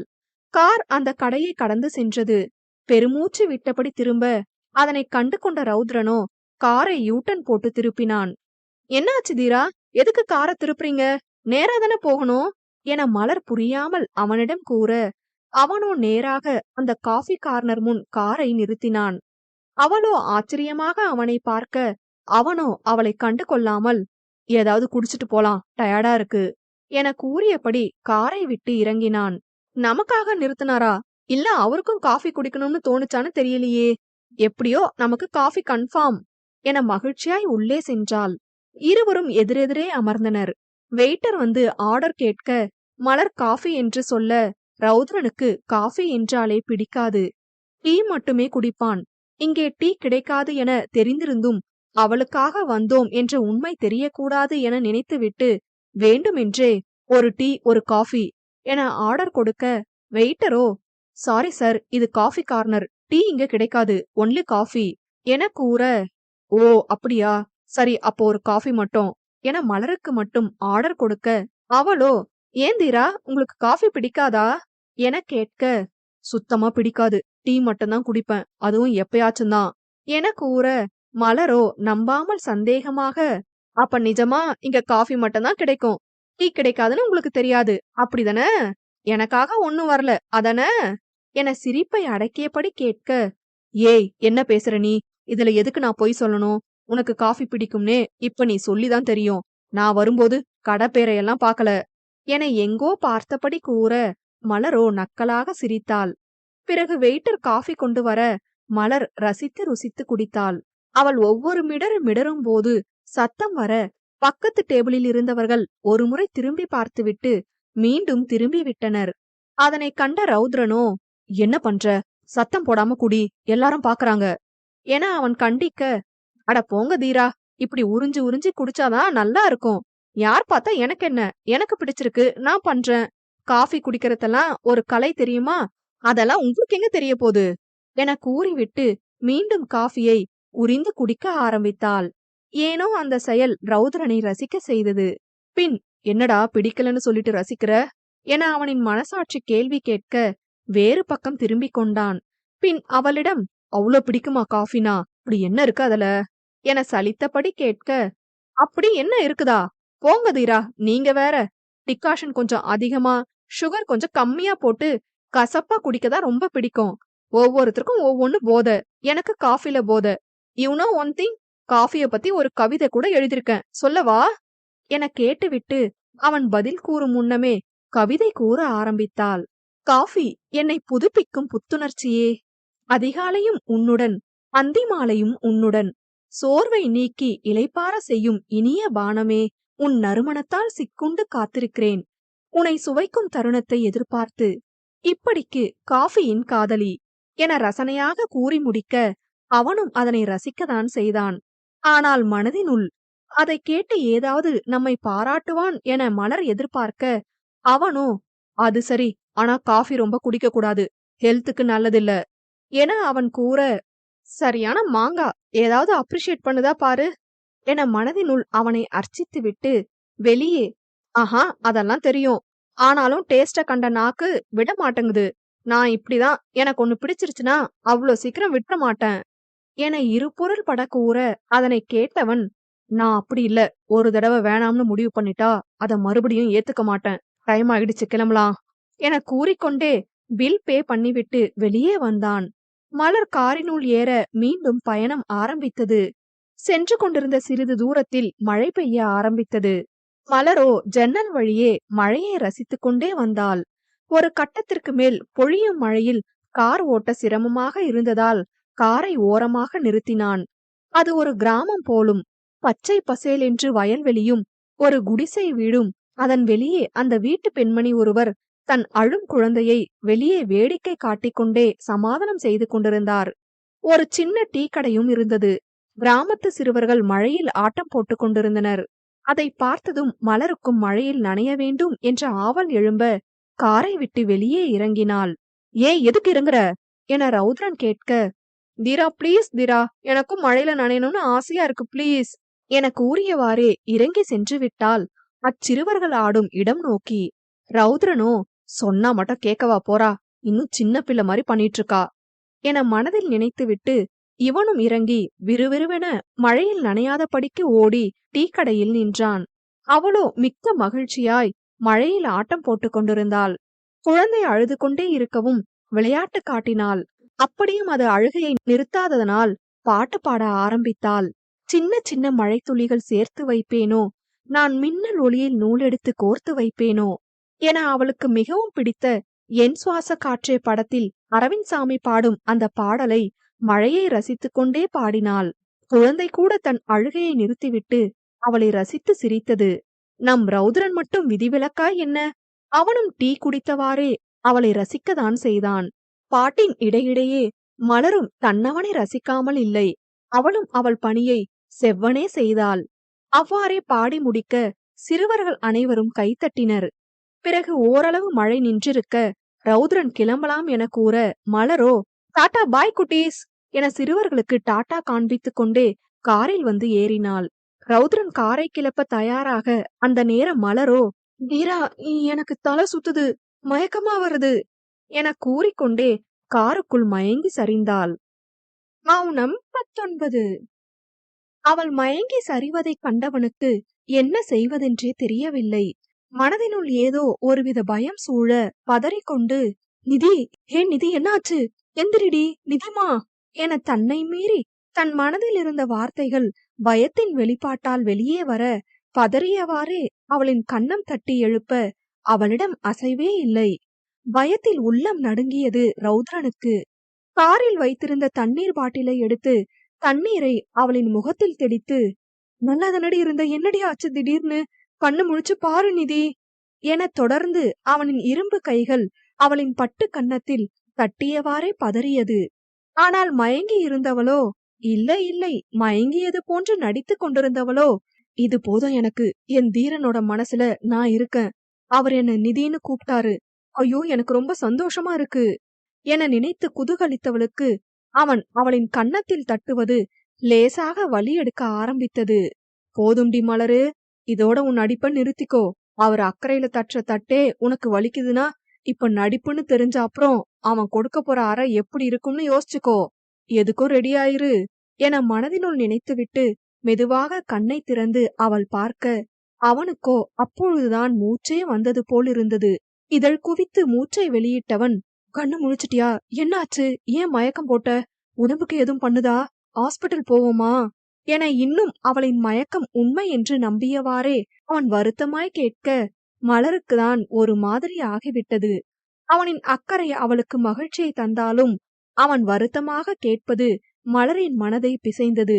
தீரா, நான் ஒன்னு சொன்னா கோபப்பட மாட்டீங்களே என தயங்கி தயங்கி மலர் கேட்க அவனோ புரியாமல் முழிக்க, அது நான் மயக்கம் போடல, சும்மா மயங்கன மாதிரி நடிச்சேன் என பயந்து பயந்து எச்சில் விழுங்கியபடி இவள் கூறி முடிக்க மலர் ஏற்கனவே எதிர்பார்த்தது போல் பலாரென இடியாய் அவளின் வலது கன்னத்தில் விழுந்தது அவனின் அடி. அடித்த அடியில் அவளின் கன்னம் நன்கு சிவந்து விட்டது. ஆனால் அதனை காட்டிலும் ரௌத்ரனின் கண்கள் கோபத்தால் சிவந்திருந்தது. அவள் கன்னத்தில் கை வைத்தபடி கலங்கிய கண்களுடன் அவனை பார்க்க, அதனை காண பொறுக்காதவன் காரை விருட்டென கிளப்பி கடுமையான வேகத்தில் பறந்தான். அவன் செல்லும் வேகமே அவனின் கோபத்தின் அளவை பறைசாற்றியது. வேகத்தைக் கண்டு லேசாக மலருக்கு உதறல் எடுக்க மெல்ல வாய் திறந்தவளோ, சாரி தீரா என பயந்து கொண்டே அவள் கூற, சட்டென பிரேக் போட்டு நிறுத்தியவன், அறிவில்ல, படிச்ச பொண்ணுதானே, எதுல விளையாடணும்னு ஒரு விவஸ்தை வேணாமா? உன் மனசுல என்னதான் நினைச்சிட்டு இருக்க? நீ ஒன்னும் சின்ன குழந்தை இல்ல. விளையாட்டுத்தனமா இருக்கலாம் தான், ஆனா அதுக்கு ஒரு லிமிட் இருக்கு. உன் லிமிட் எதுவோ அங்க நின்னுக்கோ, இதுதான் உனக்கு நல்லது என படபடவென பொரிந்து தள்ள, அவளோ, நான் ஏற்கனவே உங்க மனசுக்குள்ள லிமிட் தாண்டி வந்துட்டேன் தீரா, நீங்க தான் இன்னும் அதை உணரல என தேம்பியபடி கண்ணீருடன் கூறினாள் அவள். மண்ணாங்கட்டி, இப்படியெல்லாம் முட்டாள்தனமா பேசிட்டு இருந்த என்ன பண்ணுவன்னு எனக்கே தெரியாது, கோபத்தை கிளறாத என மிக கடுமையாக ரௌத்ரன் கூற, நீங்க என்கிட்ட பிடிக்காத மாதிரி நடிச்சாலும் உங்க மனசு எனக்கு உண்மைய காட்டி கொடுத்துருச்சு. நீங்க அடிச்ச அடி வலிக்குதுதான், பட் அதை விட நீங்க எனக்காக பதறலும், எந்திரிடி பிளீஸ் டீன்னு கதறலும், வார்த்தைக்கு வார்த்தை நிதி நிதின்னு கூப்பிட்டதும் எனக்கு புரிய வச்சிருச்சு உங்க மனசுல நான் வந்துட்டேன்னு. ரொம்ப சந்தோஷமா இருக்கு. இது போதும் தீரா. இப்பவே நான் செத்தா கூட சந்தோஷமா செத்து போவேன். அவ்வளோ சந்தோஷமா இருக்கேன் என கண்ணீரை துடைத்தபடி மூக்கை உறிஞ்சி சிரித்துக்கொண்டே கூற, அவளின் பேச்சில் ரௌத்ரனுக்கு வார்த்தை வரவில்லை. அவளையே உணர்ச்சியற்று பார்த்தான். மேலும் தொடர்ந்தவள், தீரா, உங்களுக்கு என் மேல காதல் வராம இருந்திருந்தா கூட கட்டாயப்படுத்தி காதல வர வைக்க கூடாதுன்னு நினைச்சு உங்க நினைப்போட இருந்திருப்பேன். ஆனா நீங்க வந்த காதல உணர முடியாம இருக்கீங்க. இல்ல உணர முடியாமன்னு இல்ல, உணரக்கூடாதுன்னும் அதை என்கிட்ட காட்டக்கூடாதுன்னும் பிடிவாதமா இருக்கீங்க. அதனால வெரி சாரி. இந்த விஷயத்துல உங்க பிடிவாதத்தை விட என் பிடிவாதம் தான் பெருசுன்னு நான் காட்டுறேன். கண்டிப்பா உங்களை காதல சொல்ல வச்சு என் காதலை ஏத்துக்க வைப்பேன் என தன் மனதில் இருந்த அனைத்தையும் தெல்ல தெளிவாய் வெளிச்சம் போட்டு காண்பிக்க, அதனை கேட்டவனுக்கு அவளின் காதலின் ஆழத்தை நினைத்து வியப்பதா, போயும் போயும் தனக்காக இவ்வளவு உருகுகிறாளே என வருத்தப்படுவதா, இல்லை ஒவ்வொரு முறையும் அவளை கோபத்தில் அறைந்து காயப்படுத்துகிறோமே என பரிதாபப்படுவதா என்று தெரியவில்லை. கலவையான உணர்ச்சிகள் பிணைக்கப்பட்டிருந்தவனோ சிறிது நேரத்தில் தன்னை ஆசுவாசப்படுத்திவிட்டு, இங்க பாரு, நான் பொறுமையா சொல்றேன். உன்னோட இந்த ஆழமான காதலுக்கு தகுதியானவன் நான் இல்ல, அத புரிஞ்சுக்கோ. மதிப்பே இல்லாத இடத்துல உன்னோட அன்பை காட்டுறது வேஸ்ட். அப்படியே உன் மேல எனக்கு காதலே வந்தாலும் என்னால உன்கிட்ட சகஜமா இருக்க முடியாது. எங்க ஒவ்வொரு தடவையும் கோபப்பட்டு உன்னையும் சாவடிச்சிருவேணும்னு பயம்தான் இருக்கும். கோபத்தை விடணும்னு நானும் எவ்வளவோ முயற்சி பண்ணி பாத்துட்டேன். அது என்னால முடியல. என் அம்மாவையே கொன்னவன் நீ எல்லாம் எனக்கு ஏமாத்துறோம். உனக்கு உன் உயிர் மேல பயம் இல்லாம இருக்கலாம், ஆனா உன் அப்பா அம்மாவை நினைச்சு பாத்தியா? அவங்களுக்கு நீதான் எல்லாமே. என் அம்மாவை கொன்ன குற்ற உணர்ச்சியே இன்னும் என் மனசுல இருந்து போகல. அது போகவும் போகாது. எங்க அம்மாவே உயிரோட வந்து நீ என்ன கொல்லலடா கண்ணான்னு சொன்னா மட்டும்தான் அது போகும். அது நடக்க வாய்ப்பில்ல என விரக்தி சிரிப்போடு கூறியவன், மறுபடியும் அந்த மாதிரி எதுவும் நடந்துடக்கூடாதுன்னு தான் நான் எல்லார்கிட்டயும் இருந்து விலகி இருக்கேன். அதனால ப்ளீஸ் புரிஞ்சுக்கோ என்ன. எனக்கு உன் மேல காதல் இல்ல, வரவும் வராது, வரவும் விடமாட்டேன் என ரௌத்ரன் தன் மனதில் இருப்பதை கொட்டி தீர்த்தான். காதல் இல்லாமதான் கொஞ்ச நேரம் முன்னாடி அப்படி பதர்னீங்களா என மலர் கேள்வியாய் நோக்க, அது எப்படி காதலாகும்? என்ன நம்பி நீ வந்திருக்க. உன்னை பத்திரமா வீட்டுக்கு கொண்டு போய் விடுறது என்னோட பொறுப்பு. அதனால உங்க அப்பா அம்மா கிட்ட என்ன பதில் சொல்ல போறேன்னு தான் பயந்தேன், பதர்னேன். அண்ட் நிதிங்கிற பேரு எனக்கு பிடிச்சிருந்தது. பேர் மட்டும்தான். எல்லாரும் கூப்பிடுற மாதிரி கூப்பிடாம வித்தியாசமா கூப்பிட்டா அது காதலா? இதெல்லாம் சின்ன பிள்ளைத்தனமா இருக்கு. உனக்கு நான் புரிய வைக்கணும்னு அவசியம் இல்ல. நீ சைக்காலஜி ஸ்டூடெண்ட் தானே, எல்லாம் தெரிஞ்சுதான் நீ இப்படி பண்ற. So please try to understand. I don't love you, I can't love you, I won't love you என அழுத்தமாய் சாலையை வெறித்தபடி கூறினான். சரி ஓகே, என்னோட லவ்வ ரிஜெக்ட் பண்ண ஒரு வேலிட் ரீசன் சொல்லுங்க பாப்போம் என மலர் ஏக்கமாக கேட்க, ஏன்னா எனக்கு லவ் வரல, அதான் ரீசன் மனதை கல்லாக்கி கொண்டு கூறினான். இப்ப வரல சரி, ஒருவேளை இனிமே வந்தா? புருவம் உயர்த்தி கேட்டாள். நான் தான் சொல்றேன்ல, வரவும் வராது கண்டிப்பா. உனக்கும் எனக்கும் செட் ஆகாது. நம்ம 2 பேருக்கும் எந்த விஷயமும் ஒத்து போகாது என அவன் யதார்த்தமாய் கூற, ஒத்து போகாதா? என்ன சொல்றீங்க புரியல புருவமிடுங்க கேட்டாள். ஆமா, ஒத்து போகாது. நான் ரொம்ப அமைதி, கோபக்காரன். நீ கலகலப்பா இருக்கணும்னு நினைக்கிறவ. எனக்கு இட்லி பிடிக்கும், உனக்கு இட்லி பிடிக்காது. தோசை தான் பிடிக்கும். எனக்கு டீ பிடிக்கும், உனக்கு காஃபி தான் பிடிக்கும். எனக்கு மழையில நனையறது அறவே பிடிக்காது. உனக்கு அதுதான் பிடிக்கும். இப்படி சின்ன சின்ன விஷயத்துல கூட நம்ம முரண்பாடா தான் இருக்கோம். சோ சரியா வராது, விட்ரு என படபடவென பேசி முடிக்க, அவன் பேசுவதை கேட்டவளோ கலகலவென சிரிக்க ஆரம்பித்தாள்.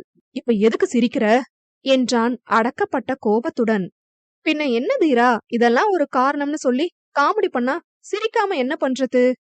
இது நான் ஒரு எடுத்துக்காட்டுக்கு சொன்னேன். இதுவும் காரணம்தான் என அவன் புரிய வைக்கும் நோக்கோடு கூற, தீரா, நான் ஒரு விஷயம் சொல்லவா? சயின்ஸ் எல்லாம் படிச்சது இல்லையா? Same sides repel each other, opposite sides attract each அதர்னு. அதாவது ஒத்த துருவம் என்னைக்குமே ஒத்து போகாது, எதிர் எதிர் துருவம் தான் ஒத்து போகுமா. அதனால நம்ம பெர்ஃபெக்ட் மேட்ச் என மலர் கூலாக கூற, அதெல்லாம் சொல்ல நல்லா இருக்கும், வாழ்க்கையில சரிப்பட்டு வராது. இங்க பாரு, இதெல்லாம் கொஞ்ச நாளுக்கு உனக்கு தோணும். நான் இப்படியே உன்னை கண்டுக்காமலே இருந்தா 2-3 மாசத்துல உனக்கே வெறுத்து போயிரும் என அவன் சலிப்பாக கூறினான். என் காதல பத்தி நீங்க என்ன நினைச்சு வச்சிருக்கீங்க என ஆதங்கமாய் அவள் கேட்க, அவனோ, நிஜமாதான் சொல்றேன், நான் சொல்றதுதான் யதார்த்தம். சரி, முடிஞ்சா ஒரு சேலஞ்ச் பண்ணுவோம். நான் இந்த வீட்டுக்கு மே 6 வந்தேன். இப்போ மே 5 தானே நீ என்ன முதல் தடவை பார்த்த. அடுத்த வருஷம் மே 5 வர இதே லவ்வோட நீ இருந்தனா பார்க்கலாம். இப்ப கூட எனக்கு அந்த நேரம் என்ன தோணுதோ அததான் சொல்லுவேன். பண்ணுவேன்னு நிச்சயமா சொல்ல முடியாது என அப்பொழுதாவது உன் காதலும் வேணாம், ஒன்றும் வேணாம் என கூறுவாள் என நினைத்துவிட்டு ரௌத்ரன் வேறு வழியின்றி கூற, அவனை தீர்க்கமாய் பார்த்தவள் சிரித்தாள். என்ன தீரா, என்னோட காதல சோதிச்சு பாக்குறீங்களா? பரவாயில்ல, நான் இந்த சேலஞ்சை ஏத்துக்கிறேன். நான் உண்மையா காதலிக்கிறேன், என்னால காத்திருக்க முடியும். பட் நீங்க சொன்ன மாதிரி அதே காதலோட கண்டிப்பா இருக்க முடியாது என மலர் கூற, அவனோ, நிச்சயமா யாராலையும் அதே காதலோட இருக்க முடியாதுன்னு தான் நானும் சொல்றேன். ஒண்ணு காதல் குறையும், இல்லனா காதலே இல்லாம போயிரும் என்றான் தோளை குலுக்கியபடி. ஹலோ ஹலோ, ஒரு நிமிஷம் மிஸ்டர் ரௌத்ரன், நான் சொல்ல வந்ததே வேற. கண்டிப்பா இதே காதலோட இருக்க மாட்டேன். இதோட அதிகமா தான் என் காதல் ஆகும்னு சொல்ல வந்தேன் என மலர் தெனாவட்டாய் கூற, அவனோ நம்பாத பார்வை பார்த்தான். நான் சொல்றது டயலாக் பேசுற மாதிரி உங்களுக்கு தெரியும், ஆனா நான் நிரூபிச்சு காமிப்பேன். என் காதல் நம்மள சேர்த்து வைக்கும். விளையாட்டுத்தனமா நான் இருக்கறதுனால என்னோட காதலையும் விளையாட்டா எடுத்துக்கிட்டீங்க, அப்படிதானே தீரா? பரவாயில்ல என மலர் கூறிவிட்டு திரும்பிக் கொண்டாள். ரௌத்ரனும் காரை கிளப்பினான். ஏனோ மலரின் கண்களில் கண்ணீர் பெருக்கெடுத்தது. என் காதலை எப்படி சீப்பா நினைக்கலாம்? என்ன பார்த்தா டைம் பாஸ்க்கு லவ் பண்ற மாதிரியா தெரியுது என அவளின் மனது ஆதங்கப்பட்டது. ஜன்னல் வழியே காற்றடிக்க, காற்றின் வேகத்தில் அவளின் கண்ணீர் ரௌத்ரனின் முகத்தில் தெரித்து அவள் அழுகிறாள் என ரௌத்ரனுக்கு தெரியப்படுத்தியது. ஆனால் அவன் ஏதும் கேட்கவில்லை அவளிடம். ஜன்னல் வழியே வெறித்துக் கொண்டிருந்தவள் காற்றின் இதத்தில் அவ்வாறே உறங்கியும் போனாள், கார் கதவில் சாய்ந்தவாறு. 1.5 மணி நேர பயணத்திற்கு பிறகு அமைதியான இடம் ஒன்றின் ஓரத்தில் காரை மெதுவாக நிறுத்தினான். அவளின் தூக்கம் கலையாதவாறு நிறுத்தியவன் அவளையே பார்த்தான். ஜன்னலில் சாய்ந்து படுத்திருந்தவள் மெதுவாக உறக்கத்திலேயே அவன் தோளில் சாய்ந்து கொண்டாள். தாயடித்து அழுத பிள்ளை தாயிடமே ஆறுதல் தேடி சரணடைவது போன்று. அவன் உதட்டிலோ மெல்லிய சிரிப்பு. அவளின் கன்னங்களின் கீழ் கண்ணீர் வடிந்த தடம் அவ்வாறே காய்ந்து போயிருந்தது.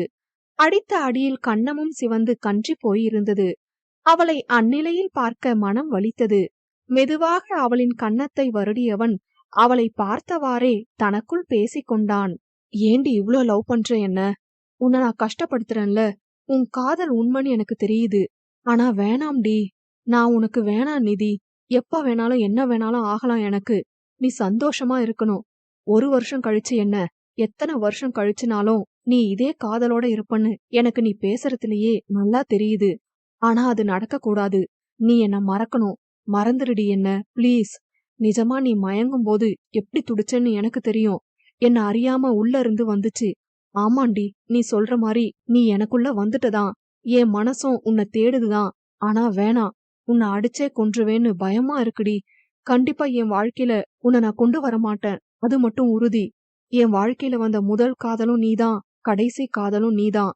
நான் கடைசி வரை என் காதலை உன்கிட்ட சொல்லாம மௌனமா எனக்குள்ளேயே எரிஞ்சுக்கிறேன்டி என கண்ணீர் கசிய மனதில் நினைத்தவன் மெதுவாக அவளின் கன்னம் வருடி அவள் விழிக்காதவாறு அவள் நெற்றியில் மென்மையாக முத்தமிட்டு, "லவ் யூ நிதி" என காற்றுக்கு கூட கேட்காதவாறு மெதுவாக கூறினான்.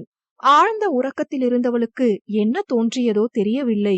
அவளும் உறக்கத்தில் "லவ் யூ தீரா" என புலம்ப மெலிதாக புன்னகைத்தான் அவளின் தீரன். பின்பு ஏதோ சிந்தித்தவன் அவளை பார்த்து, "நீ என் வாழ்க்கையில வரக்கூடாதுன்னா நான் அந்த முடிவு மட்டும்தான் எடுக்கணும். அது உன்னை கஷ்டப்படுத்தும்னு எனக்கு தெரியும். ஆனா எனக்கு அதை விட்டா வேற வழி இல்ல. மன்னிச்சிரு நிதி" என அவளின் முகம் நோக்கி மானசீகமாய் மன்னிப்பு வேண்டிவிட்டு காரை கிளப்பினான். மனதில் உள்ள அனைத்தையும் கொட்டிய நிம்மதியிலும், சன்னவன் மனதிலும் தான் இருக்கிறோம் என தெரிந்து கொண்ட மகிழ்விலும் நிம்மதியாக உறங்கினாள். அவன் எடுத்த முடிவு தெரிந்த பின் அந்த நிம்மதி இருக்குமா? இதுதான் காதல். நமக்குள் காதல் இருக்கிறதென்று தெரிந்த அந்த நொடி அப்படியே வானத்தில் பறப்பது போன்று தோன்றும்.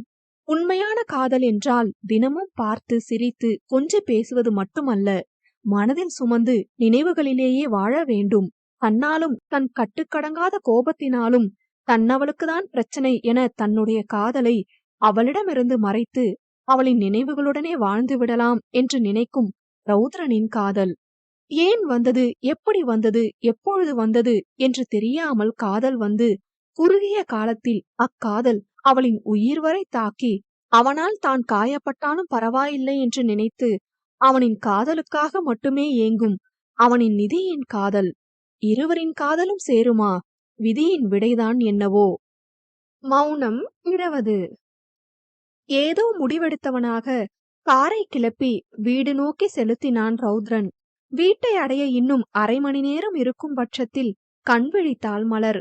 அழுது கொண்டே தூங்கியதாலோ என்னவோ கண் எரிச்சல் எடுக்க திறக்க முடியாமல் கண்ணை திறந்தாள். பிறகுதான் அவர்கள் பேசிய உரையாடல்கள் எல்லாம் ஞாபகம் வந்தது. மீண்டும் கண் கலங்க எத்தனிக்க முயன்ற உள்ளடக்கிக் கொண்டாள். எல்லாம் ரௌத்ரனும் கவனித்துக் கொண்டுதான் இருந்தான். ஆனால் எதுவும் பேசாமல் அமைதியாக இருந்தான். மலரோ சிந்தித்துக் கொண்டே வந்தாள். அரை மணி நேர பயணத்திற்கு பிறகு கார் வீட்டின் முன் வந்து நின்றது. யோசனையில் ஆழ்ந்தவளுக்கு வீடு வந்தது கூட தெரியாமல் இருக்க, ரௌத்ரனோ "வீடு வந்துருச்சு" என மெதுவாக கூற, அவனின் குரலில் யோசனையிலிருந்து மீண்டவள் அவனை தீர்க்கமாக ஒரு முறை பார்த்துவிட்டு, "நான் உங்ககிட்ட ஒரு விஷயம் சொல்லணும்" என மலர் கூற, ரௌத்ரனோ "நான் தான் ஒரு முடிவெடுத்திருக்கேன். அதை இவகிட்ட சொல்லலாம்னு நினைச்சா எனக்கு முன்னாடி இவ ஏதோ சொல்லணும்னு சொல்றா" என மனதினுள் யோசித்துவிட்டு அவளை கேள்வியாய் பார்க்க, "என் காதல சோதிச்சு பார்க்க முடிவு பண்ணிட்டீங்கல்ல? என் காதலுக்காக நான் எந்த எல்லைக்கும் போவேன்னு நிரூபிக்க இப்ப நான் ஒரு முடிவு எடுத்திருக்கேன். நீங்க அடுத்த 1 வருஷம் வர காத்திருந்து தானே சொன்னீங்க. ஒருவேளை உங்க மனசுல இப்படி கூட நினைச்சிருக்கலாம், எதிர்த்த வீட்ல தான் இருக்கேன், நினைச்ச நேரத்துக்கு பாத்துக்கலாம், இப்ப காதல் இருக்கதான் செய்யும், இதுல என்ன பெருசா இருக்குன்னு நீங்க நினைக்க வாய்ப்பு இருக்கு. உங்கள பார்க்காம இருந்தா கூட என் காதல் அப்படியே தான் இருக்கும்னு நிரூபிக்க அடுத்த வருஷம் மே 5 வர உங்கள பார்க்க மாட்டேன், பேச மாட்டேன். ஆனா காதலிச்சுட்டு தான் இருப்பேன். நான் வரேன்" என கூறிக்கொண்டு விறுவிறுவென காரிலிருந்து இறங்கி சென்று விட்டாள். அவள் கூறியதெல்லாம் கேட்டவனோ அதிர்ச்சியில் இருந்தான். "என்ன இவ? நான் சொல்லணும்னு நினைச்சத இவ எனக்கு முன்னாடி சொல்லிட்டு போறா" என புரியாமல் குழம்பிக் கொண்டிருந்தான். ஆம், ரௌத்ரன் எடுத்த முடிவு இதுதான். அவளிடம் "1 வருஷத்துக்கு நீ என்ன பார்க்க கூடாது, பேசக்கூடாது. அப்பவும் நீ காதலிச்சா பார்க்கலாம்" என கண்டிஷன் போட வேண்டும் என்றுதான் நினைத்திருந்தான். அப்பொழுதாவது அவள் தன்னை மறக்க முயற்சிப்பாள் என்றெண்ணியே இந்த முடிவை அவளிடம் கூற வேண்டும் என நினைத்திருந்தான். ஆனால் அவளோ அதையே அவளது முடிவாக கூறி சென்று விட்டாள். பின்பு காரிலிருந்து இறங்கி வீடு சென்றவனோ யாருக்கும் எந்த பதில் கூறாமல் நேராக தனது அறைக்கு சென்றான். கதவை பூட்டிவிட்டு மேலே ஒரு பெட்டியில் ஒளித்து வைத்திருந்த தனது டைரியை எடுத்து எழுத ஆரம்பித்தான். "அம்மா, என்ன மன்னிச்சிருங்க. இவ்ளோ நாள் கோபம் மட்டுமே இருந்த என் மனசுக்குள்ள முதல் தடவை காதல் வந்திருக்கு. என் நிதி எனக்குள்ள வந்துட்டா. அவள மாதிரி ஒரு பொண்ணு கிடைக்க நான் கொடுத்து வச்சிருக்கணும். ஆனா உங்கள கொன்ன பாவிமா நானு. நிதியை என் வாழ்க்கையில கொண்டு வந்து அவளையும் கொல்ல நான் விரும்பல. என் காதல் எனக்குள்ளேயே இருக்கட்டும். அர்ஷுவ ஒரு நல்ல பையனுக்கு கல்யாணம் பண்ணி வைக்கிறது தான் என்னோட கடமை. அந்த கடமைய முடிச்சிட்டு எந்த துப்பாக்கினால உங்கள சுட்டு கொன்னேனோ அதே மாதிரி என்னையும் துப்பாக்கியால நானே சுட்டுக்கிட்டு உங்க கூடயே வந்துருவேம்மா. அதுதான் நான் எனக்கு கொடுத்துக்கிற தண்டனை. ஒரு போலீஸா இருந்து நான் இப்படி பண்ணா அது கோழைத்தனம்தான். ஆனா என் அம்மாக்கு செஞ்ச கொடுமையை விட இது பெருசில்ல. என்னோட கடைசி கேஸ் இந்த ஆயுஷோட கேஸ் தான். அதையும் முடிச்சிட்டு கூடிய சீக்கிரம் வந்துருவம்மா. Love you, miss you and சாரிம்மா என தன் மனதில் ஓடியவற்றை அனைத்தையும் அதில் எழுதினான். இது ரௌத்ரனின் பழக்கம். என்றாவது ஒரு நாள் மிகவும் மகிழ்ச்சியாக இருந்தால் இதில் எழுதுவான். இதில் எழுதினால் தன் அம்மாவிடம் பேசுவது போன்ற ஓர் உணர்வு அவனுக்கு. எழுதி முடித்து அதனை எடுத்த இடத்தில் யாரும் பார்க்கா வண்ணம் மறைத்து வைத்தான். அங்கே தன் வீட்டினுள் நுழைந்த மலரோ, அம்மா எனக்கு கொஞ்சம் டயர்டா இருக்கு, நான் போய் கொஞ்ச நேரம் தூங்குறேன், வந்து கோர்ட்ல என்ன நடந்துச்சுன்னு சொல்றேன் என கூறிவிட்டு தன் அறைக்கு வந்து படுத்தாள். அவளின் அம்மா என்ற அழைப்பிலேயே அவள் சரியாக இல்லை என உணர்ந்து கொண்ட சுப்புவும் இப்போதைக்கு எதுவும் கேட்க வேண்டாம், பிறகு பார்த்து கொள்ளலாம் என அமைதி காத்தார். உள்ளே வந்தவளோ கட்டிலில் படுத்து சிந்திக்கலானாள். என் மேல தீராக்கு காதல் இருக்கு, ஆனாலும் ஏன் அதை ஒத்துக்க மாட்டேங்கிறாங்க? என் காதல் புரிஞ்சு எனக்காக கோபத்தை கம்மி பண்ணி ஏன் எனக்காக மாறணும்னு தோண மாட்டேங்குது அவருக்கு. அவர் நினைச்சா கண்டிப்பா மாறலாம், ஆனா மாறக்கூடாதுன்னு இருக்கிறதுக்கு என்ன காரணம்? முதல்ல அவருக்கு சின்ன வயசுல என்ன நடந்துச்சுன்னு கண்டுபிடிக்கணும். என்னால அவர்தான் அவர் அம்மாவை கொன்னுருப்பாருன்னு ஏத்துக்க முடியல. ஆனா எப்படி கண்டுபிடிக்க? அவர்கிட்டயும் இத பத்தி கேட்க முடியாது. ஒரு வருஷத்துக்கு பார்க்க மாட்டேன் பேச மாட்டேன்னு சொல்லிட்டு வந்தாச்சு. அப்பா பேரு சிவமணி, அம்மா பேரு ரமணி. அவங்க அம்மாவோட 2வது கணவன் பேரு கோவிந்தன். இவ்வளவுதானே நமக்கு தெரியும். அதுலயும் மாமாவும் அத்தையும் இப்ப உயிரோட இல்ல. கோவிந்தன் மாமா பத்தி வேணா விசாரிக்கலாம். ஆனா பேரை மட்டும் வச்சு என்ன பண்ண? நம்ம கார்த்திக்கு கால் பண்ணி ஏதாவது உதவி கேட்போமா என மனதில் நினைத்துவிட்டு அவனின் நண்பன் கார்த்திக்கு அழைத்தாள். ஹலோ என இவள் குரல் கேட்டதும் அவனோ, ஏ கோணமூக்கி, என்ன ஒரு ஆச்சரியம், மேடம் எனக்கெல்லாம் கால் பண்ணுவீங்களா என வம்பிழுக்க, டேய் ஏற்கனவே கோணமூக்கின்னு சொன்னதுக்குதான் உன் மேல கோவமா இருந்து பேசாம இருந்தேன். அப்பவும் உனக்கு புத்தி வரலையா எரும மாடு என வருத்தெடுத்தாள். நீ என்ன பண்ணாலும் நான் கோணமூக்கின்னு தான் சொல்லுவேண்டி கோணமூக்கி என மீண்டும் அவ்வாறே கூறினான். போயும் போய் உனக்கு கால் பண்ண பாரு, என்ன சொல்லணும், போடா புண்ணாக்கு என கூறிவிட்டு அழைப்பை துண்டிக்க போக அவனோ, ஏ சரி சரிடி சொல்லு என்ன விஷயம், மேடம் காரணம் இல்லாம எனக்கு எப்படியும் கால் பண்ணிருக்க மாட்டீங்க என அவன் கேட்க, அது வந்துடா ஒரு விஷயம் சந்தேகமா இருக்கு, அதான் கேட்கணும் என அவள் கூற, என்ன சந்தேகம், நீ லூசா பைத்தியமான சந்தேகமா செல்லம், நீ அதுக்கும் மேல என கூறிவிட்டு அவன் சிரிக்க, டேய் ஓமப்புடி பி சீரியஸ்டா என மலர் சினுங்க, ஆஹாஹா சரி சொல்லு என்ன தெரியணும் என அவன் கேட்க, ஒருத்தவங்களோட பேரும் ஊரும் மட்டும் வச்சு அவங்கள பத்தி கண்டுபிடிக்க முடியுமாடா என மலர் தனது சந்தேகத்தை கேட்க அவனும், அது அவங்க பேரை பொறுத்து தாண்டி இருக்கு, ஒருவேளை வித்தியாசமான பேரா இருந்தா கண்டுபிடிக்க வாய்ப்பு இருக்கு, எந்த ஊரு என அவன் கேட்க அவளோ மதுரை என கூற, மதுரை சிட்டியோட சென்சஸ் லிஸ்ட் வச்சு கண்டுபிடிக்கலாம், இந்த வருஷம் சென்சஸ் வச்சு பார்க்கலாம் என அவன் கூற, இல்லடா இந்த வருஷம் இல்ல, ஒரு 20 வருஷம் முன்னாடி இருந்தவங்க, கோவிந்தன் ரமணின்னு ஹஸ்பண்ட் அண்ட் ஒய்ஃப், அதுல ரமணி இறந்துட்டாங்க, அந்த கோவிந்தன் பத்தி தான் தெரியணும் எங்க இருக்காங்கன்னு என மலர் கூறி முடிக்க, இது கொஞ்சம் கஷ்டமான டாஸ்க் தான், நான் என் ஃப்ரெண்டு ஒருத்தங்கிட்ட கேட்டு சொல்றேன்டி உனக்கு என அவன் யோசனையாக கூற, சரிடா விசாரிச்சு சொல்லு என்றாள். சரிடி, ஆமா எதுக்கு இந்த விசாரணை என அவன் புரியாமல் கேட்க, அது சொல்றேன்டா நேர்ல மீட் பண்ணும்போது. ஆமா நீ அப்ராட்ல இருந்து வந்துட்டியா, எப்ப வரத்த உத்தேசம்? நம்ம வந்து 2 நாள் ஆகுது, அது கூட இந்த பக்கிக்கு தெரியல, சொல்லாம போய் சர்ப்ரைஸ் கொடுப்போம் என மனதில் நினைத்து விட்டு, இல்லடி வரல இன்னும், கூடிய சீக்கிரம் வந்துருவேன், அப்பா அம்மாவை எல்லாம் கேட்டதா சொல்லு, ஒரு கால் வருது நான் அப்புறமா பேசுறேன் என கூறிவிட்டு அழைப்பை துண்டித்தவன், இன்னும் கொஞ்ச நேரம் இவகிட்ட பேசனா நானே உளறிடுவேன் ஊருக்கு வந்துட்டேன்னு என நினைத்துவிட்டு தன் வேலையில் மூழ்கினான். கார்த்திக் வயது 25, மலரின் கல்லூரி சீனியர். ஆனால் மலருக்கு நெருங்கிய நண்பன். நல்ல குணம், கலகலப்பானவன். எம்எஸ்சி சைக்காலஜி முடித்து ட்ரெய்னிங்காக அப்ராட் சென்றிருந்தான். இப்பொழுது கோயம்புத்தூர் அரசு மருத்துவமனையில் சைக்காலஜிக்கல் கவுன்சிலர் பணிக்கு தேர்வாகி இருக்கிறான். மலர் மேல் மிகவும் பாசமும் அக்கறையும் உடையவன். இருவருக்குள்ளும் நட்பு மட்டுமே உள்ளது. நட்பை தாண்டி இருவருமே நினைத்தது இல்லை. அங்கு ராஜாவிற்கு தன்னவளின் ஞாபகமாகவே இருக்க அவனின் ஹனிக்கு அழைத்தான். காலை அட்டன் செய்தவள் ஹலோ என கூற, அடியே அதான் நான் தான் கால் பண்றேன்னு தெரியுதுல்ல, அப்புறம் என்ன ஹலோன்னு சொல்ற என செல்லமாக கோபிக்க, ஆஹாஹா சாருக்கு வேற எப்படி கூப்பிடணுமா என அர்ஷு நக்கலாய் கேட்க, போடி, எவ்வளவு ஆசையா பேசலாம்னு கால் பண்ண தெரியுமா என சோகமாக ராஜா கூற, அப்படியா, எவ்வளவு ஆசையா, 1 கிலோ இருக்குமா என அர்ஷு மீண்டும் கிண்டல் செய்ய, போடி, நான் கோபமா போறேன் என ராஜா சலித்துக் கொண்டு கூற, சரி சரி கோபப்படாதீங்க ராஜ், சும்மா என அவனை சமாதானம் செய்ய, ஹனிமா என அவன் சோகமாக அழைத்தான்.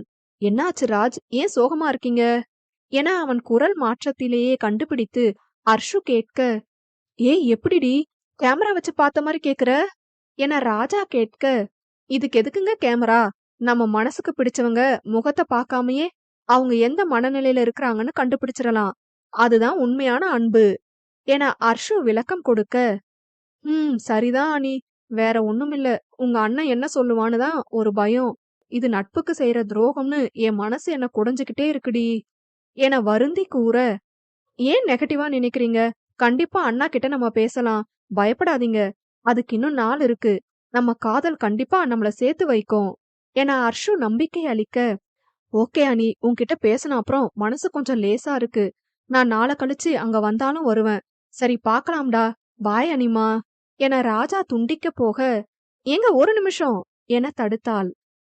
சொல்லுடா என ராஜா பரிவாய் கேட்க, லவ் யூ ராஜ் என வெட்கத்தோடு கூற, அதில் மெலிதான குறுநகை புரிந்தவன், லவ் யூ அனி என்றான். அவ்வாறே அந்த நாள் கழிய அடுத்த நாள் காலை விடிந்தது.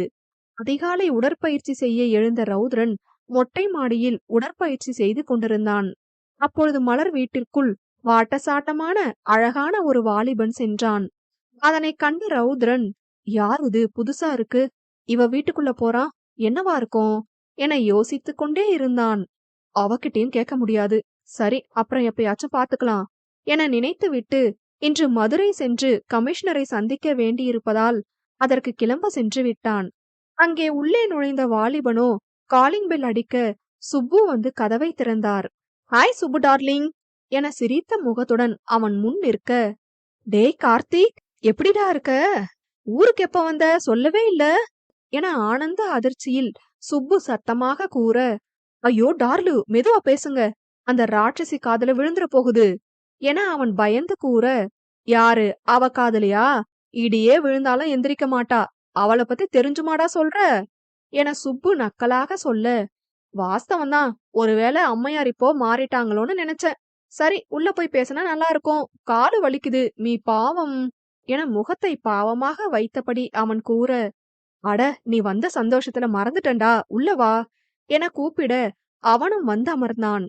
டார்லிங், எனக்கு உங்க கையால அவசரமா ஒரு காஃபி வேணும், சீக்கிரம் கொண்டு வாங்க, குயிக் என கூறிவிட்டு திரும்ப வெங்கடேசன் வந்தார். ஹாய் வெங்கட்பா என அவருக்கு கை காண்பிக்க, அடடே கார்த்திகா, எப்படா வந்த, எப்படி இருக்க, காலையிலேயே இன்ப அதிர்ச்சியா இருக்கே என கேட்டுக்கொண்டே அவர் வந்து அமர, நான் வந்து 3 நாள் ஆகுது, உங்க பொண்ணு இப்ப எல்லாம் எங்க என்கிட்ட பேசுறா என வருத்தமாக அவன் கூற, உன்கிட்ட அவ பேசலையா, வரட்டும் அவகிட்ட கேக்குறேன் என வெங்கடேசன் கூற, அட நீங்க வேறப்பா, நான் சும்மா சொன்னேன், போன மாசமே அவகிட்ட சொல்லிட்டேன், இந்த மாசம் நான் கொஞ்சம் பிஸியா தான் இருப்பேன்னு, அதனால என்ன டிஸ்டர்ப் பண்ண கூடாதுன்னு தான் அவ என்கிட்ட பேசல, நானும் அவளுக்கு சர்ப்ரைஸ் கொடுக்கலாம்னு தான் சொல்லாம வந்தேன் என அவளை புரிந்து வைத்து கூற, உன் ஃப்ரெண்டு எதுவுமே சொல்லிடக்கூடாதே, உடனே வந்துருவ சப்போர்ட்டுக்கு, உனக்காக பறிஞ்சு பேசி நாங்க தான் பல்ப் வாங்கணும் என கூறிக்கொண்டே உள்ளே இருந்து காஃபியை ஆற்றியபடி வந்து அவனிடம் சுப்பு கொடுக்க, அப்படி இல்ல சுப்பு டார்லிங், நிஜமா இதான் ரீசன், இல்லனா அந்த நாய் என்கிட்ட பேசாம இருக்குமா என தன் தோழிக்காக பரிந்து பேசிக் கொண்டிருந்தான். பிறகு சிறிது நேரம் அவர்களுடன் பேசிவிட்டு, நான் போய் அந்த குந்தாணியை எழுப்புறேன் என கூறிவிட்டு அவளின் அறைக்கு வந்தான். எப்பொழுதும் போர்வையை முகம் வர இழுத்து மூடி தூங்குபவள் என அறிந்ததால் எந்த தயக்கமும் இன்றி உள்ளே சென்றான். அவளும் அதே மாதிரி தூங்கிக் கொண்டிருந்தாள். வெயில் கண்ணுல பட்டாவது எந்திரிப்புன்னு தான் சுப்பு டார்லிங் ஜன்னலை திறந்து வச்சுட்டு போயிருக்காங்க, நீ அதையும் மீறி இழுத்து மூடி தூங்குறியா, இரு உன்னை என்ன பண்றேன்னு என யோசித்தவன் ஏதாவது கிடைக்கிறதா என சுற்றி முற்றி தேட அருகில் மேஜையில் இருந்த தண்ணீர் ஜாடி கண்ணில் அகப்பட்டது. மாட்னடி மவளே என மனதினுள் சிரித்துவிட்டு அதனை அவள் மூடியிருந்த போர்வை மேலே வேகமாக ஊற்றிவிட்டு கட்டில் அடியில் சென்று ஒளிந்து கொண்டான். ஊற்றிய தண்ணீரில் பதறியடித்து எழுந்தவளோ சுற்றி முற்றி பார்க்க யாரையும் காணவில்லை. என்ன நடக்குது இங்க, யாரு தண்ணி ஊத்துனாங்க? யாரையும் காணோம். ஒருவேளை பேய் பிசாசா இருக்குமோ? ஐயோ! கீழ கால் வைக்கவும் பயமா இருக்கே. ராத்திரி தானே பேயெல்லாம் வரும். இப்ப பகல்லயும் வர ஆரம்பிச்சிருச்சா? ஐயோ பெருமாளே! என சத்தமாக புலம்ப, அதனை கேட்டவனுக்கு சிரிப்பை அடக்க முடியவில்லை. வாயை பொத்தி சிரித்துக் கொண்டிருந்தான். பின் மலரோ மெதுவாக பயந்து பயந்து காலை கீழே வைக்க, கட்டில் அடியில் இருந்தவனோ அவளின் காலை பேய் பிடிப்பது போல் பிடிக்க, அலறியே விட்டாள் மலர். அம்மா! என அலறியபடி பயந்து போர்வையால் முகத்தை மூடி காலை மடக்கி கட்டிலில் குனிந்து உட்கார்ந்து கத்திக் கொண்டிருந்தாள். அதற்கு மேல் முடியாமல் வயிற்றை பிடித்து சிரித்தபடி வெளியே வந்து உருண்டு புரண்டு சிரித்துக் கொண்டிருந்தான் கார்த்திக். சிரிப்பு சத்தத்தை கேட்டு, ஐயோ ஆம்பளை பேயா இப்படி சிரிக்குது, ஆனா ஏதோ பழக்கப்பட்ட குரலா இருக்கே என நினைத்துவிட்டு மெதுவாக போர்வையை விலக்கி பார்க்க, கார்த்திக்கோ தரையில் உருண்டு கொண்டிருந்தான். டேய் நாயே நீயா? எப்படா வந்த? பன்னி பிசாசு பேயே, இப்படியாடா பயமுறுத்துவ? எரும மாடு என ஆச்சரியம் மறையாமல் அதே சமயம் திட்டிக்கொண்டே கட்டிலிலிருந்து எழுந்தாள் மலர். அடியே, எந்த ஊர்லயாவது பகல்ல பேய் வருமாடி? அத விட்டு தள்ளு. அதான் இவ்ளோ பெரிய பேய் நீ இருக்கியே, உன்னை பார்த்து அதுதாண்டி பயப்படணும். ஐயோ அம்மா முடியல என மீண்டும் சிரித்தான். அதில் கடுப்பான மலரோ மீதி தண்ணீரை அவன் தலையில் ஊற்றினாள். அதில் சட்டென சிரிப்பை நிறுத்தியவனோ, இப்ப ஹாப்பியா என தலையில் அடித்துக்கொண்டு கேட்க, வெரி ஹாப்பி. என்னடா சொல்லாம கொல்லாம வந்துட்ட? ஃப்ரெண்டு மேல அவ்ளோ பாசமா? யூ ஆர் கிரேட் ஓமப்பொடி என அவனின் தலையை ஆட்ட, ஐய போடி கோணமுக்கி, உனக்காக வந்துட்டாலும் நான் என் வெங்கடப்பாவுக்காகவும் என் டார்லிங்காகவும் தான் வந்தேன் என இவன் அவள் மூக்கை பிடித்து ஆட்டியபடி கூற, டேய் கோணமுக்கின்னு சொல்லாதன்னு சொன்னேன்ல, உன்னை இன்னைக்கு என்ன பண்றேன் பாரு என மலர் அடிக்க துரத்த அவன் ஓடினான். வாசல் பக்கம் அவன் ஓட, வாசலில் அவனை மடக்கி பிடித்தவளோ அடி வெளுத்து கொண்டிருந்தாள். அப்பொழுது ரௌத்ரன் சரியாக வெளியே வந்தான். இவர்கள் சண்டையிடுவதை பார்த்துவிட்டு, யாரா இருக்கும்? இவ்ளோ க்ளோஸா அடிச்சு பிடிச்சு சண்டை போடுறாங்க. ஒருவேளை நிதிக்கு அண்ணனா இருக்குமோ என ரௌத்ரன் யோசித்துக் கொண்டே வர, ரௌத்ரன் வருகிறான் என்பதை அறிந்த மலர் அவனிடம் போட்ட சபதத்தால் அவனை ஏறிட்டு கூட பார்க்கவில்லை.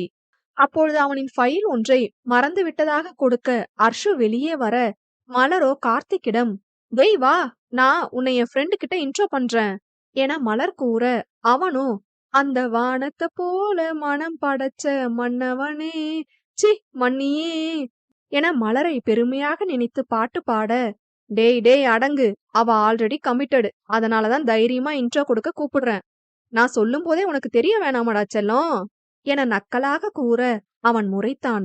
சரி சரி முறைக்காத வா என ரௌத்ரனுக்கு தெரியப்படுத்துவதற்காகவே அவன் கையை பிடித்து இழுத்து சென்று அர்ஷுவிடம், ஹே அர்ஷு, இது என் ஃப்ரெண்டு கார்த்திக், என்னோட காலேஜ் சீனியர், பட் எனக்கு க்ளோஸ் ஃப்ரெண்டு என அர்ஷுவிடம் கூறியவள் கார்த்திக்கிடம், டேய் ஓமப்பொடி, இது அர்ஷு என் ஃப்ரெண்டு, இங்க வந்த அப்புறம் என இருவரையும் அறிமுகப்படுத்த, அர்ஷு ஹாய் சொல்ல, கார்த்திக்கோ ஹாய் சிஸ்டர் என்றான். அர்ஷு ஏதோ யோசனையாக முழிக்க, ஏ அர்ஷு, அம்புட்டு நல்லவனா இவன்னு தானே யோசிக்க? அப்படியெல்லாம் இல்ல என கூறிவிட்டு ரௌத்ரன் இருக்கும் காரணத்தினால் அர்ஷுவின் காதில், நீ கமிட்டட்னு சொல்லிட்டேன், அதான் பயப்புள்ள சிஸ்டர்னு கூப்பிடுது என கூற இருவரும் சிரித்தனர். நடப்பதையெல்லாம் ரௌத்ரன் சிறு முறைப்புடன் பார்த்தான்.